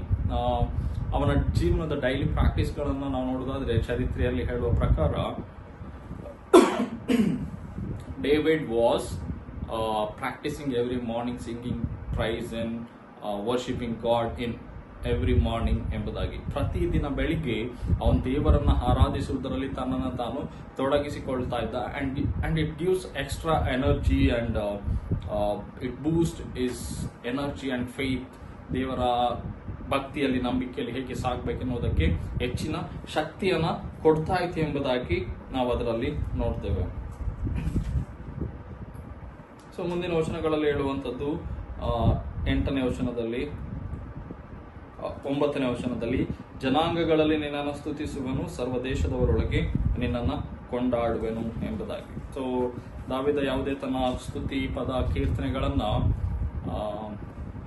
ತನಗೆ ಮಾತ್ರ ಲಿಮಿಟ್ ಮಾಡ್ಕೊಂಡಿರಲಿಲ್ಲ. ಅವನು ತಾನು ಸ್ತುತಿಸುವುದರ ಮೂಲಕ ತನ್ನ ಸುತ್ತಲಿರುವಂತ ಜನರು ಸ್ತುತಿಸಲುವಾಗಿ ಮಾಡ್ತಾ ಇದ್ದ. ಮಾತ್ರವಲ್ಲ, ಎಲ್ಲಿ ಹೋದ್ರೆ ಕೂಡ ಅವನು ಏನ್ ಮಾಡ್ತಾ ಇದ್ದ, ದೇವರ ಹೆಸರನ್ನ ಪ್ರಖ್ಯಾತಿ ಮಾಡಲಿಕ್ಕೆ ಪ್ರಯತ್ನವನ್ನ ಪಡ್ತಾ ಇದ್ದ. ಯಾವಾಗ್ಲೂ ತಾನು ಗೆದ್ದು ಬಂದೆ, ತಾನು ಹೆಚ್ಚು ಎಂಬುದಾಗಿ ದಾವೀದ ಹೈಲೈಟ್ ಮಾಡ್ಕೊಳ್ಳೋದಕ್ಕಿಂತ ದೇವರ ಕಾರ್ಯಗಳನ್ನ ನೆನಪು ಮಾಡಿಕೊಂಡು ದೇವರಿಗೆ ಎಲ್ಲ ಪರಿಸ್ಥಿತಿಗಳಲ್ಲಿ ಸ್ತುತಿಯನ್ನ ಹೇಳುವುದರ ಮೂಲಕ ಎಲ್ಲ ಜನಾಂಗಗಳಿಗೆ ದೇವರ ಕಾರ್ಯವನ್ನ, ದೇವರನ್ನ ಪ್ರಚುರವನ್ನ ಪಡಿಸ್ತಾ ಇದ್ದ. ಸೊ ಹಾಗಾಗಿ ದಾವೀದ ಮಾತುಗಳನ್ನು ಹೇಳ್ತಾನೆ, ನಿನ್ನ ಕಾರ್ಯವನ್ನ ಎಲ್ಲ ಜನಾಂಗಗಳಲ್ಲಿ, ಎಲ್ಲ ದೇಶದವರೊಳಗೆ ನಿನ್ನನ್ನು ಸ್ತುತಿಸಿ ಕೊಂಡಾಡ್ತೇನೆ ಎಂಬುದಾಗಿ. ಸೊ 10ನೇ ವಚನಕ್ಕೆ ನಾವು ಹೋಗುವುದಾದ್ರೆ, ನಿನ್ನ ಕೃಪೆಯು ಆಕಾಶವನ್ನು, ನಿನ್ನ ಸತತಿಯು ಮುಗಿಲನ್ನು ನಿಲುಕುವಷ್ಟು ದೊಡ್ಡದಾಗಿದೆ ಎಂಬುದಾಗಿ ಅಂತ ಹೇಳಿದ್ರೆ, ನೋಡ್ರಿ, ಅಲ್ಲಿ ದೇವರ ಕಾರ್ಯ ಆಕಾಶವನ್ನ ಮತ್ತೆ it could reach heaven and sky ಎಂಬುದಾಗಿ ಹೇಳ್ತಾರೆ. God's act of liberation and God's act of salvation could reach heaven and earth, ಅಥವಾ any part of the world ಎಂಬುದಾಗಿ. ಯಾಕೆ ಅಂತ ಹೇಳಿದ್ರೆ, ದಾವೀದ ಗುಹೆಯಲ್ಲಿ ಕಷ್ಟದ ಪರಿಸ್ಥಿತಿಯಲ್ಲಿ ಇರುವಾಗ, how could God come and rescue me from this kind of situation ಎನ್ನುವಂಥ ಪರಿಸ್ಥಿತಿಯಲ್ಲಿ ದಾವೀದನಿಗೆ ಆಗುವಂತ ಒಂದು ಅನುಭವ, ದೇವರ ಕಾರ್ಯ ಆಕಾಶವನ್ನು ರೀಚ್ ಆಗ್ತದೆ, ದೇವರ ಕಾರ್ಯ ಭೂಮಿಯ ಎಲ್ಲ ಸ್ಥಳಗಳನ್ನ ಆವರಿಸಲಿಕ್ಕೆ ಶಕ್ತವಾಗಿದೆ ಎಂಬುದಾಗಿ. ಅಂದ್ರೆ ಗುಹೆ ಸುತ್ತಲೂ ಜನರು ಇರುವಾಗ, ಹುಡುಕುವಾಗ, ಎಲ್ಲ ಪರಿಸ್ಥಿತಿಗಳಲ್ಲಿ ದೇವರ ಕಾರ್ಯದ ಬಗ್ಗೆ ದಾವೀದನಿಗೆ ಆಗುವಂತ ಒಂದು ಅನುಭವ. ಕೆಲವೊಂದ್ಸಲ ನಮ್ಗೆ ಎಂಥ ಅನುಭವಗಳ ಪರಿಸ್ಥಿತಿಯಲ್ಲಿ ನಮ್ಗೆ ಯಾರು ಸಹಾಯ ಮಾಡ್ತಾರೆ? ದೇವರು ಈ 4 ಗೋಡೆಗಳನ್ನು ದಾಟಿ ಬರಲಿಕ್ಕೆ ಸಾಧ್ಯವಾ? ಅಥವಾ ಇಷ್ಟೊಂದು ದೊಡ್ಡ ಸಮಸ್ಯೆಗಳ ಮಧ್ಯದಲ್ಲಿ ದೇವರು ನಮಗೆ ಸಹಾಯ ಮಾಡಲಿಕ್ಕೆ ನಿಜವಾಗ್ಲೂ ಶಕ್ತನ ಎನ್ನುವಂತ ಪ್ರಶ್ನೆಗಳು ಬರ್ತದೆ. ದಾವೀದ ಅದಕ್ಕೆ ಉತ್ತರವನ್ನು ಕೊಡ್ತಾನೆ. ದೇವರ ಕಾರ್ಯಗಳು ಆಕಾಶವನ್ನ ಮುಟ್ಟುತ್ತದೆ, ಭೂಮಿಯ ಎಲ್ಲ ಸ್ಥಳಗಳನ್ನ ಆವರಿಸಿಕೊಳ್ಳಲಿಕ್ಕೆ ಶಕ್ತವಾಗಿದೆ ಎಂಬುದಾಗಿ ಹೇಳಿ, ಆತನು ದೇವರ ಸತ್ಯತೆ ಮತ್ತೆ ದೇವರ ಕಾರ್ಯ ಮುಗಿಲನ್ನ ನಿಲುಕುವಷ್ಟು ದೊಡ್ಡದಾಗಿದೆ, ಇಟ್ಸ್ ಅ ಗ್ರೇಟ್ ಥಿಂಗ್ ಎಂಬುದಾಗಿ ದಾವೀದ ಹೇಳ್ತಾನೆ. ಸೊ ಈ ಕಾರ್ಯವನ್ನ ಯೇಸು ಸ್ವಾಮಿಯ ಪುನರುತ್ಥಾನದೊಟ್ಟಿಗೆ ಕೂಡ ಹೋಲಿಕೆ ಮಾಡ್ತಾರೆ. ಯಾಕೆ ಅಂತ ಹೇಳಿದ್ರೆ, ಯೇಸು ಸ್ವಾಮಿ ಪುನರುತ್ಥಾನದಲ್ಲಿ ಒಂದು ಟೂಮಲ್ಲಿ ಒಳಗೆ ಇರುವಾಗ ಕೂಡ ದೇವರ ಪ್ರಸನ್ನತೆ ಯೇಸು ಸ್ವಾಮಿ ಒಟ್ಟಿಗಿದ್ದರಿಂದ ಯೇಸು ಸ್ವಾಮಿ ಸಮಾಧಿಯಿಂದ ಹೊರಗೆ ಎದ್ದು ಬರಲಿಕ್ಕೆ ಸಾಧ್ಯವಾಗ್ತದೆ. ಸೊ ದಾವೀದ ಕೂಡ ಗುಹೆಯಲ್ಲಿರುವಾಗ, ಕತ್ತಲೆಯಲ್ಲಿ ಕಷ್ಟದ ಪರಿಸ್ಥಿತಿಯಲ್ಲಿರುವಾಗ ದೇವರ ಕಾರ್ಯ ಏನ್ ಮಾಡ್ತದೆ, ದಾವೀದನನ್ನ ಬಿಡುಗಡೆಗೊಳಿಸ್ತದೆ. ಹಾಗಾಗಿ God can be everywhere and anywhere any time ಎನ್ನುವಂಥದ್ದನ್ನ ದಾವೀದ ತನ್ನ ಮಾತುಗಳಲ್ಲಿ ಹೇಳುವಂಥದ್ದನ್ನ ನಾವು ನೋಡ್ತೇವೆ. ಸೊ ಒಬ್ಬ ಥಿಯಾಲಜನ್ ಹೀಗೆ ಹೇಳ್ತಾರೆ, a hard and ungrateful heart beholds even in prosperity only isolated drops of divine grace, but a grateful one like David, though chased by persecutors and striking the harp in the glooms of cave, looks upon the mercy and faithfulness of God as a mighty ocean, waving and having to the clouds and from the clouds to the earth again ಎಂಬುದಾಗಿ. ಅಂತ ಹೇಳಿದ್ರೆ, ಒಬ್ಬ ungrateful ಆಗಿರುವಂತ ಒಬ್ಬ ಕಷ್ಟದ ವ್ಯಕ್ತಿ ತುಂಬಾ prosperity, ಎಲ್ಲ ಆಶೀರ್ವಾದಗಳಿರುವಾಗಲೂ ಕೂಡ ದೇವರ ಪ್ರಸನ್ನತೆಯನ್ನ, ಆಶೀರ್ವಾದವನ್ನ ಸ್ತುತಿಸ್ಲಿಕ್ಕೆ ಹಿಂಜರಿತಾನೆ. ಒಬ್ಬ ಅನ್ಗ್ರೇಟ್ಫುಲ್, ಒಬ್ಬ ಕಠಿಣವಾದಂತ ಮನುಷ್ಯ. ಆದ್ರೆ ದೇವರ ಮೇಲೆ ನಂಬಿಕೆ ಇರುವಂತಹ ಒಬ್ಬ ವ್ಯಕ್ತಿ ಎಲ್ಲ ಪರಿಸ್ಥಿತಿಗಳಲ್ಲಿ ಅಂತ ಹೇಳಿದ್ರೆ, though chased by persecutors and striking by the hope in the gloom of cave, ಒಂದು ಕಷ್ಟದ ಗುಹೆಯ ಪರಿಸ್ಥಿತಿಯಲ್ಲಿರುವಾಗಲೂ ಕೂಡ ಅಲ್ಲಿ ದೇವರನ್ನ ಸ್ತುತಿಸಲಿಕ್ಕೆ, ದೇವರಿಗೆ ನಂಬಿಗಸ್ತಿಕೆಯುಳ್ಳವರಾಗಿ ಉಳಿದುಕೊಳ್ಳಿಕ್ಕೆ ಮಾತ್ರವಲ್ಲದೆ ದೇವರ God as a mighty ocean, ದೇವರ ಮಹತ್ ಕಾರ್ಯಗಳನ್ನ ಅಥವಾ ಪರಾಕ್ರಮದ ಕಾರ್ಯಗಳನ್ನ ತಿಳ್ಕೊಳ್ಳಿಕ್ಕೆ ಪ್ರಯತ್ನ ಪಡುವಂತವ್ರು ಯಾವಾಗ್ಲೂ ಗ್ರೇಟ್ಫುಲ್ ವ್ಯಕ್ತಿಗಳಾಗಿರ್ತಾರೆ ಅಂತ. ಅಂದ್ರೆ ನಾವು ಗ್ರೇಟ್ಫುಲ್ ವ್ಯಕ್ತಿಗಳ, ಅನ್ಗ್ರೇಟ್ಫುಲ್ ವ್ಯಕ್ತಿಗಳ, ಯಾವಾಗ್ಲೂ ಗ್ರಾಟಿಟ್ಯೂಡ್ ಆಗಿ ದೇವರ ಪ್ರಸನ್ನತೆಯನ್ನು ನೆನೆಸುವಾಗ we can feel that God is with us and God can change our situation ಎನ್ನುವಂತ ಒಂದು ಆಟಿಟ್ಯೂಡ್ ಕೂಡ ನಮ್ಮ ಜೀವಿತದಲ್ಲಿ ಇರಬೇಕೆನ್ನುವಂಥದ್ದನ್ನ ನಾವು ನೋಡ್ತೇವೆ. ಸೊ ಕೊನೆಯದಾಗಿ 11ನೇ ವಚನ, ಗಾಡ್ ಎಕ್ಸಾಲ್ಟಿಂಗ್ ರಿಫ್ರೈನ್ ಎಂಬುದಾಗಿ, ದೇವರ ಮಹತ್ತರವಾದಂತಹ ರಕ್ಷಣೆ, ಬಿಡುಗಡೆ. ಸೊ ಅಲ್ಲಿ ದಾವೀದ ಹೇಳುವಂಥದ್ದು, ಮೇಲಿನ ಲೋಕಗಳಲ್ಲಿ ನಿನ್ನ ಪ್ರಭಾವ ಮೇರೆಯಲ್ಲಿ, ಭೂಮಂಡಲದ ಮೇಲೆಲ್ಲ ನಿನ್ನ ಮಹತ್ವವು ಅಬ್ಬಲಿ ಎಂಬುದಾಗಿ. ಕೊನೆಯ ವಚನವನ್ನ ದಾವೀದ ಹೆಣ್ ಮಾಡುವಾಗ ಫಸ್ಟ್ ವಚನವನ್ನ ಹೇಗೆ ಪ್ರಾರಂಭ ಮಾಡ್ತಾನೋ ಅದಕ್ಕೆ ಅಪೋಸ್ ಆದಂತ ಒಂದು ಸೆಂಟೆನ್ಸ್. ಫಸ್ಟ್ ವರ್ಡ್ ಅಲ್ಲಿ ಅವನು ಹೇಳುವಂಥದ್ದು god have mercy on me, ದೇವರೇ ನನ್ನನ್ನು ಕರುಣಿಸು ಅಂತ ಹೇಳ್ಕೊಂಡು. ಆದ್ರೆ 11ನೇ ವಚನಕ್ಕೆ ಬರುವಾಗ ನಿನ್ನ ಪ್ರಭಾವವು ಎಲ್ಲ ಲೋಕಗಳಲ್ಲಿ ಮೆರೆಯಲಿ, ನಿನ್ನ ಮಹತ್ವವು ಎಲ್ಲ ದೇಶಗಳಲ್ಲಿ ಹಬ್ಬಲಿ ಎಂಬುದಾಗಿ ಅಂತ ಹೇಳಿದ್ರೆ, God can deliver us from our enemies ಎಂಬುದಾಗಿ. ನಮ್ಮ ಶತ್ರುಗಳ ಕೈಯಿಂದ ದೇವರು ನಮ್ಮನ್ನು ಬಿಡಿಸಲಿಕ್ಕೆ ಶಕ್ತನಾಗಿದ್ದಾನೆ ಮತ್ತು God can change our situation, ಯಾವುದೇ ಒಂದು ಸಂದರ್ಭಗಳನ್ನು ಚೇಂಜ್ ಮಾಡಲಿಕ್ಕೆ ಶಕ್ತನಾಗಿದ್ದಾನೆ. But we have to remain faithful in every circumstances ಎನ್ನುವಂಥದ್ದನ್ನ ದಾವೀದ ತನ್ನ ಮಾತುಗಳಲ್ಲಿ ಹೇಳ್ತಾನೆ. ಸೊ ದೇವರ ಈ ಬಿಡುಗಡೆಯ ಕಾರ್ಯವನ್ನು ನೆನೆಸಿ, ಮೇಲಿನ ಲೋಕಗಳಲ್ಲಿ ನಿನ್ನ ಪ್ರಭಾವವು, ಭೂಮಂಡಲದ ಮೇಲೆಲ್ಲ ನಿನ್ನ ಮಹತ್ವವು ಹಬ್ಬಲಿ. ಸೊ ದೇವರ ಕಾರ್ಯ ಮತ್ತೆ how important God is in every one's life ಎನ್ನುವಂಥದ್ದನ್ನ ಪ್ರತಿಯೊಬ್ಬರು ಕೂಡ ತಿಳಿದುಕೊಳ್ಬೇಕೆಂಬುದಾಗಿ ದಾವೀದ ಈ ಕೀರ್ತನೆಯನ್ನ ರಚಿಸಿ ಪ್ರೆಸೆಂಟ್ ಮಾಡುವಂಥದ್ದನ್ನ ನಾವು ನೋಡ್ತೇವೆ. ಸೊ ಪ್ರೀತಿಯ ದೇವಜನರೇ, ಈ ಕೀರ್ತನೆಯನ್ನ ನಾವು ಒಂದು ಟೈಮ್ ಮೆಡಿಟೇಟ್ ಮಾಡೋದಾದ್ರೆ, so if we gonna apply this song in our life ಅಂತ ನೋಡೋದಾದ್ರೆ, how faithful we are in our difficult situations. ಕೆಲವೊಮ್ಮೆ ತುಂಬ ಕಷ್ಟ ಬಂದಾಗ we say that there is no God, if God is there why should we experience such, why should we go through this experience ಅನ್ನುವಂಥ ಆಲೋಚನೆಗಳು ನಮಗೆ ಬರ್ತದೆ. ದೇವರು ನಮ್ಮ ಜೊತೆಲಿ ಇರೋದಾದ್ರೆ ಇಂಥ ಅನುಭವಗಳು ಯಾಕೆ ನಮಗೆ ಆಗ್ತಾ ಇದ್ವು? ಕೆಲವೊಂದು ಕಡೆ ದೇವರನ್ನು ನಂಬಿದ್ರೆ ಕಷ್ಟಗಳು, ಹಾಗಾಗಿ ವಿ ಟರ್ನ್ ಬ್ಯಾಕ್ ಎನ್ನುವಂಥ ರೀತಿಯಲ್ಲಿ ನಮ್ಮ ನಂಬಿಕೆಯ ಜೀವಿತದಿಂದ ಟರ್ನ್ ಆಗ್ತೇವೆ. ಆದರೆ ದಾವೀದನಿಂದ ಕಲಿಬೇಕಾಗಿರುವಂಥದ್ದು, ಕಷ್ಟಗಳ ಮಧ್ಯದಲ್ಲಿ ಕೂಡ ಯಾವಾಗಲೂ ಗ್ರೇಟ್ಫುಲ್ ಆಗಿರಬೇಕು. ದೇವರ ಕಷ್ಟಗಳ ಮಧ್ಯದಲ್ಲಿ ಕೂಡ ದೇವರ ಕಾರ್ಯವನ್ನು ಹುಡುಕಬೇಕು. ಕಷ್ಟಗಳ ಮಧ್ಯದಲ್ಲಿ ಕೂಡ ದೇವರ ಪ್ರಸನ್ನತೆ, ಮಹತ್ವ ಅದು ನಮಗೆ ಹೇಗೆ ಕಂಫರ್ಟ್ ಕೊಡ್ತದೆ ಅನ್ನುವಂಥದ್ದನ್ನು ಕೂಡ ಎಕ್ಸ್ಪೀರಿಯನ್ಸ್ ಮಾಡಬೇಕು. ಹಾಗೆ ಮಾಡಿದ್ರೆ ನಾವು ದೇವರ ಕಾರ್ಯಗಳನ್ನು ಎಲ್ಲ ಕಡೆಗೆ ಹಂಚಲಿಕ್ಕೆ ಸಾಧ್ಯವಾಗ್ತದೆ. ಕಷ್ಟಗಳ ಮಧ್ಯದಲ್ಲಿ ದೇವರ ನಡೆಸುವಿಕೆ, ಅವುಗಳನ್ನು ಅನುಭವ ಮಾಡ್ತಾ ಹೋದಾಗ then we will become a stronger and stronger in faith ಎಂಬುದಾಗಿ. ನಾವು ಪ್ರತಿ ದಿವಸ ಕಷ್ಟಗಳಲ್ಲಿ ದೇವರ ಪ್ರಸನ್ನತೆಯನ್ನ, ದೇವರ ನಡೆಸುವಿಕೆಯನ್ನು ಅನುಭವ ಮಾಡ್ತಾ ಹೋಗುವಾಗ ಆ ನಂಬಿಕೆಯಲ್ಲಿ ದೃಢವಾಗ್ತೇವೆ and will get closer to God and will come to know what God is, what he can do ಎನ್ನುವಂಥ ಅನೇಕ ವಿಷಯಗಳು ನಮಗೆ ನಮ್ಮ ಕಷ್ಟದ ಪರಿಸ್ಥಿತಿಯಿಂದಲೇ ತಿಳ್ಕೊಳ್ಳಿಕ್ಕೆ ಸಾಧ್ಯವಾಗ್ತದೆ. ಅದಕ್ಕಾಗಿ ದಾವೀದ ಗುಹೆಯಲ್ಲಿರುವಾಗ ದೇವರನ್ನು ಸ್ತುತಿಸಿ, ದೇವರಿಂದ ಎಕ್ಸ್ಟ್ರಾ ಪವರ್, ಎನರ್ಜಿಯನ್ನು ಹೊಂದಿಕೊಂಡು ಅಲ್ಲಿ ದೇವರನ್ನು ಸ್ತುತಿಸ್ತಾನೆ. ಆ್ಯಂಡ್ ಈ extend that to the all the nations and all the people, ದೇವರ ಸ್ತುತಿಗಳನ್ನು, ದೇವರ ಕಾರ್ಯಗಳನ್ನು. ಹಾಗಾಗಿ ನಾವು ಕೂಡ ನಮ್ಮ ಕಷ್ಟದ ಪರಿಸ್ಥಿತಿಗಳಲ್ಲಿ ದೇವರನ್ನು ಸ್ತುತಿಸಿ ಅದು ಎಲ್ಲ ಜನರಿಗೆ ಹಬ್ಬಲಿಕ್ಕೆ, ಹಂಚುವಂಥ ವ್ಯಕ್ತಿಗಳಾಗಿ ರೂಪುಗೊಳ್ಳಿಕ್ಕೆ ದೇವರ ಆತ್ಮ ನಮಗೆ ಸಹಾಯ ಮಾಡಲಿ. ಆಮೇಲೆ ಪ್ರಾರ್ಥನೆಯನ್ನು ಮಾಡೋಣ. ನಮ್ಮನ್ನು ಬಹಳವಾಗಿ ಪ್ರೀತಿ ಮಾಡುವಂಥ ನಮ್ಮ ದೇವರೇ, ನೀನು ದಾವೀದನ ಜೀವನದಲ್ಲಿ ಕಾರ್ಯ ಮಾಡಿದಂಥವನು ನಮ್ಮೆಲ್ಲರ ಜೀವನದಲ್ಲಿಯೂ ಕಾರ್ಯ ಮಾಡುವಂಥ ದೇವರಾಗಿರುವುದಕ್ಕಾಗಿ ನನಗೆ ಸ್ತೋತ್ರ ಹೇಳ್ತೇವೆ. ದಾವೀದ ಗುಹೆಯಲ್ಲಿ ಇದ್ದುಕೊಂಡು ಪ್ರಾರ್ಥಿಸುವಾಗ ನೀನು ಅವನ ಪ್ರಾರ್ಥನೆಯನ್ನು ಕೇಳಿ ಸಮಸ್ಯೆಯಿಂದ ಬಿಡುಗಡೆ ಕೊಟ್ಟ ಹಾಗೆ ನಾವು ಯಾವುದೇ ಪರಿಸ್ಥಿತಿಯಲ್ಲಿದ್ದರೂ ನಮ್ಮ ಪ್ರಾರ್ಥನೆಗಳನ್ನು ಕೇಳುವಂಥವನು. ಕಷ್ಟದ ಪರಿಸ್ಥಿತಿಗಳಲ್ಲಿ ನಾವು ದಾವೀದನ ಹಾಗೆ ಯಾವಾಗಲೂ ನಿನಗೆ ಕೃತಜ್ಞತೆ ಉಳ್ಳವರಾಗಿ ಕಷ್ಟದ ಪರಿಸ್ಥಿತಿಗಳಲ್ಲಿ ನಿನ್ನ ಕಾರ್ಯವನ್ನು, ನಿನ್ನ ಪ್ರಸನ್ನತೆಯಲ್ಲಿ ಆನಂದ ಪಡಲಿಕ್ಕೆ ಆಗುವಂತೆ ನಮಗೆ ಕಲಿಸು. ಆ ಮೂಲಕ ನಾವು ನಿನ್ನ ವಾಕ್ಯದ ಮೂಲಕವಾಗಿ ಮತ್ತಷ್ಟು ನಿನ್ನನ್ನು ತಿಳಿದುಕೊಂಡು ನಿನ್ನ ಹತ್ತಿರದಲ್ಲಿದ್ದುಕೊಂಡು ನಿನ್ನ ಎಲ್ಲ ಕಾರ್ಯಗಳನ್ನ ಅನುಭವದಿಂದ ತಿಳಿದುಕೊಳ್ಳಿಕ್ಕಾಗುವಂತೆ ಕಲಿಸು.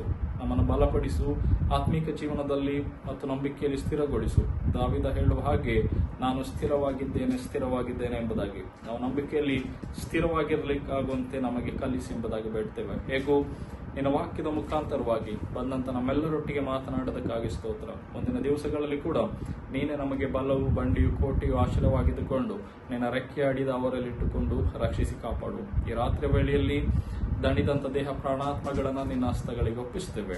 ಎಲ್ಲ ದಣಿದ ದೇಹಗಳಿಗೆ ಸುಖಕರವಾದ ವಿಶ್ರಾಂತಿಯನ್ನು ಕೊಡು. ಕೆಟ್ಟ ಕನಸು, ಅಪಾಯಗಳಿಗೆ ನಮ್ಮನ್ನು ತಪ್ಪಿಸು. ನೀನು ಚಿತ್ತವಿದ್ದರೆ ಹೊಸ ದಿನಕ್ಕೆ ಹೊಸ ಮನಸ್ಸಿನೊಂದಿಗೆ, ಹೊಸ ಬಲದೊಂದಿಗೆ, ಹೊಸ ಹರ್ಷದೊಂದಿಗೆ ನಮ್ಮೆಲ್ಲರನ್ನ ಮುನ್ನಡೆಸೆಂದು ಯೇಸುವಿನ ಪರಿಶುದ್ಧವಾದಂಥ ನಾಮದಲ್ಲಿ ವಿನಯದಿಂದ ಬೇಡುತ್ತೇವೆ. ಆಮೆನ್. ಪರಲೋಕದಲ್ಲಿರುವ ನಮ್ಮ ತಂದೆಯೇ, ನಿನ್ನ ನಾಮವು ಪರಿಶುದ್ಧವೆಂದೆಣಿಸಲ್ಪಡಲಿ. ನಿನ್ನ ರಾಜ್ಯವು ಬರಲಿ. ನಿನ್ನ ಚಿತ್ತವು ಪರಲೋಕದಲ್ಲಿ ನೆರವೇರುವ ಪ್ರಕಾರ ಭೂಲೋಕದಲ್ಲಿಯೂ ನೆರವೇರಲಿ. ನಮ್ಮ ದಿನದ ಆಹಾರವನ್ನು ನಮಗೆ ದಯಪಾಲಿಸು. ನಮಗೆ ತಪ್ಪು ಮಾಡಿದವರು ನಾವು ಕ್ಷಮಿಸಿದಂತೆ ನಮ್ಮ ತಪ್ಪುಗಳನ್ನು ಕ್ಷಮಿಸು. ನಮ್ಮನ್ನು ಶೋಧನೆಗೆ ಸೇರಿಸದೆ ಕೇಳಿ ನಮ್ಮನ್ನು ತಪ್ಪಿಸು. ಏಕೆಂದರೆ ರಾಜ್ಯವು, ಬಲವು, ಮಹಿಮೆಯು ಸದಾಕಾಲ ನಿನ್ನದೇ ಸ್ವಾಮಿ. ಆಮೆನ್. ವಿಶ್ವಾಸದಿಂದ ದೇವರ ಆಶೀರ್ವಾದವನ್ನು ಹೊಂದಿಕೊಳ್ಳೋಣ. ತನ್ನ ಒಬ್ಬನೇ ಮಗನನ್ನು ಕಳುಹಿಸಿಕೊಟ್ಟಂತ ತಂದೆಯಾದಂತಹ ದೇವರ ಪ್ರೀತಿಯು, ನಮಗೋಸ್ಕರ ಮರಣವನ್ನು ಹೊಂದಿ ಮರಣವನ್ನು ಜಯಿಸಿ ಬಂದಂತ ಯೇಸು ಕ್ರಿಸ್ತನ ಕೃಪೆಯು, ನಮ್ಮನ್ನ ಎಲ್ಲ ಪರಿಸ್ಥಿತಿಗಳಲ್ಲಿ ಸಂಧಿಸುವ, ನಮ್ಮನ್ನ ಎಲ್ಲ ಪರಿಸ್ಥಿತಿಗಳಲ್ಲಿ ಬಲಪಡಿಸುವ ಪರಿಶುದ್ಧಾತ್ಮನ ಅನ್ಯೂನತೆ ಆನ್ಲೈನ್ನಲ್ಲಿ ಪಾಲ್ಗೊಂಡಂತ ಪ್ರತಿಯೊಬ್ಬರೊಟ್ಟಿಗೂ, ನಮ್ಮ ಸಭೆಯೊಟ್ಟಿಗೂ ಈಗಲೂ ಯಾವಾಗಲೂ ನಿತ್ಯ ಕಾಲಕ್ಕೂ ನೆಲೆಯಾಗಿರಲಿ. ಆಮೆನ್.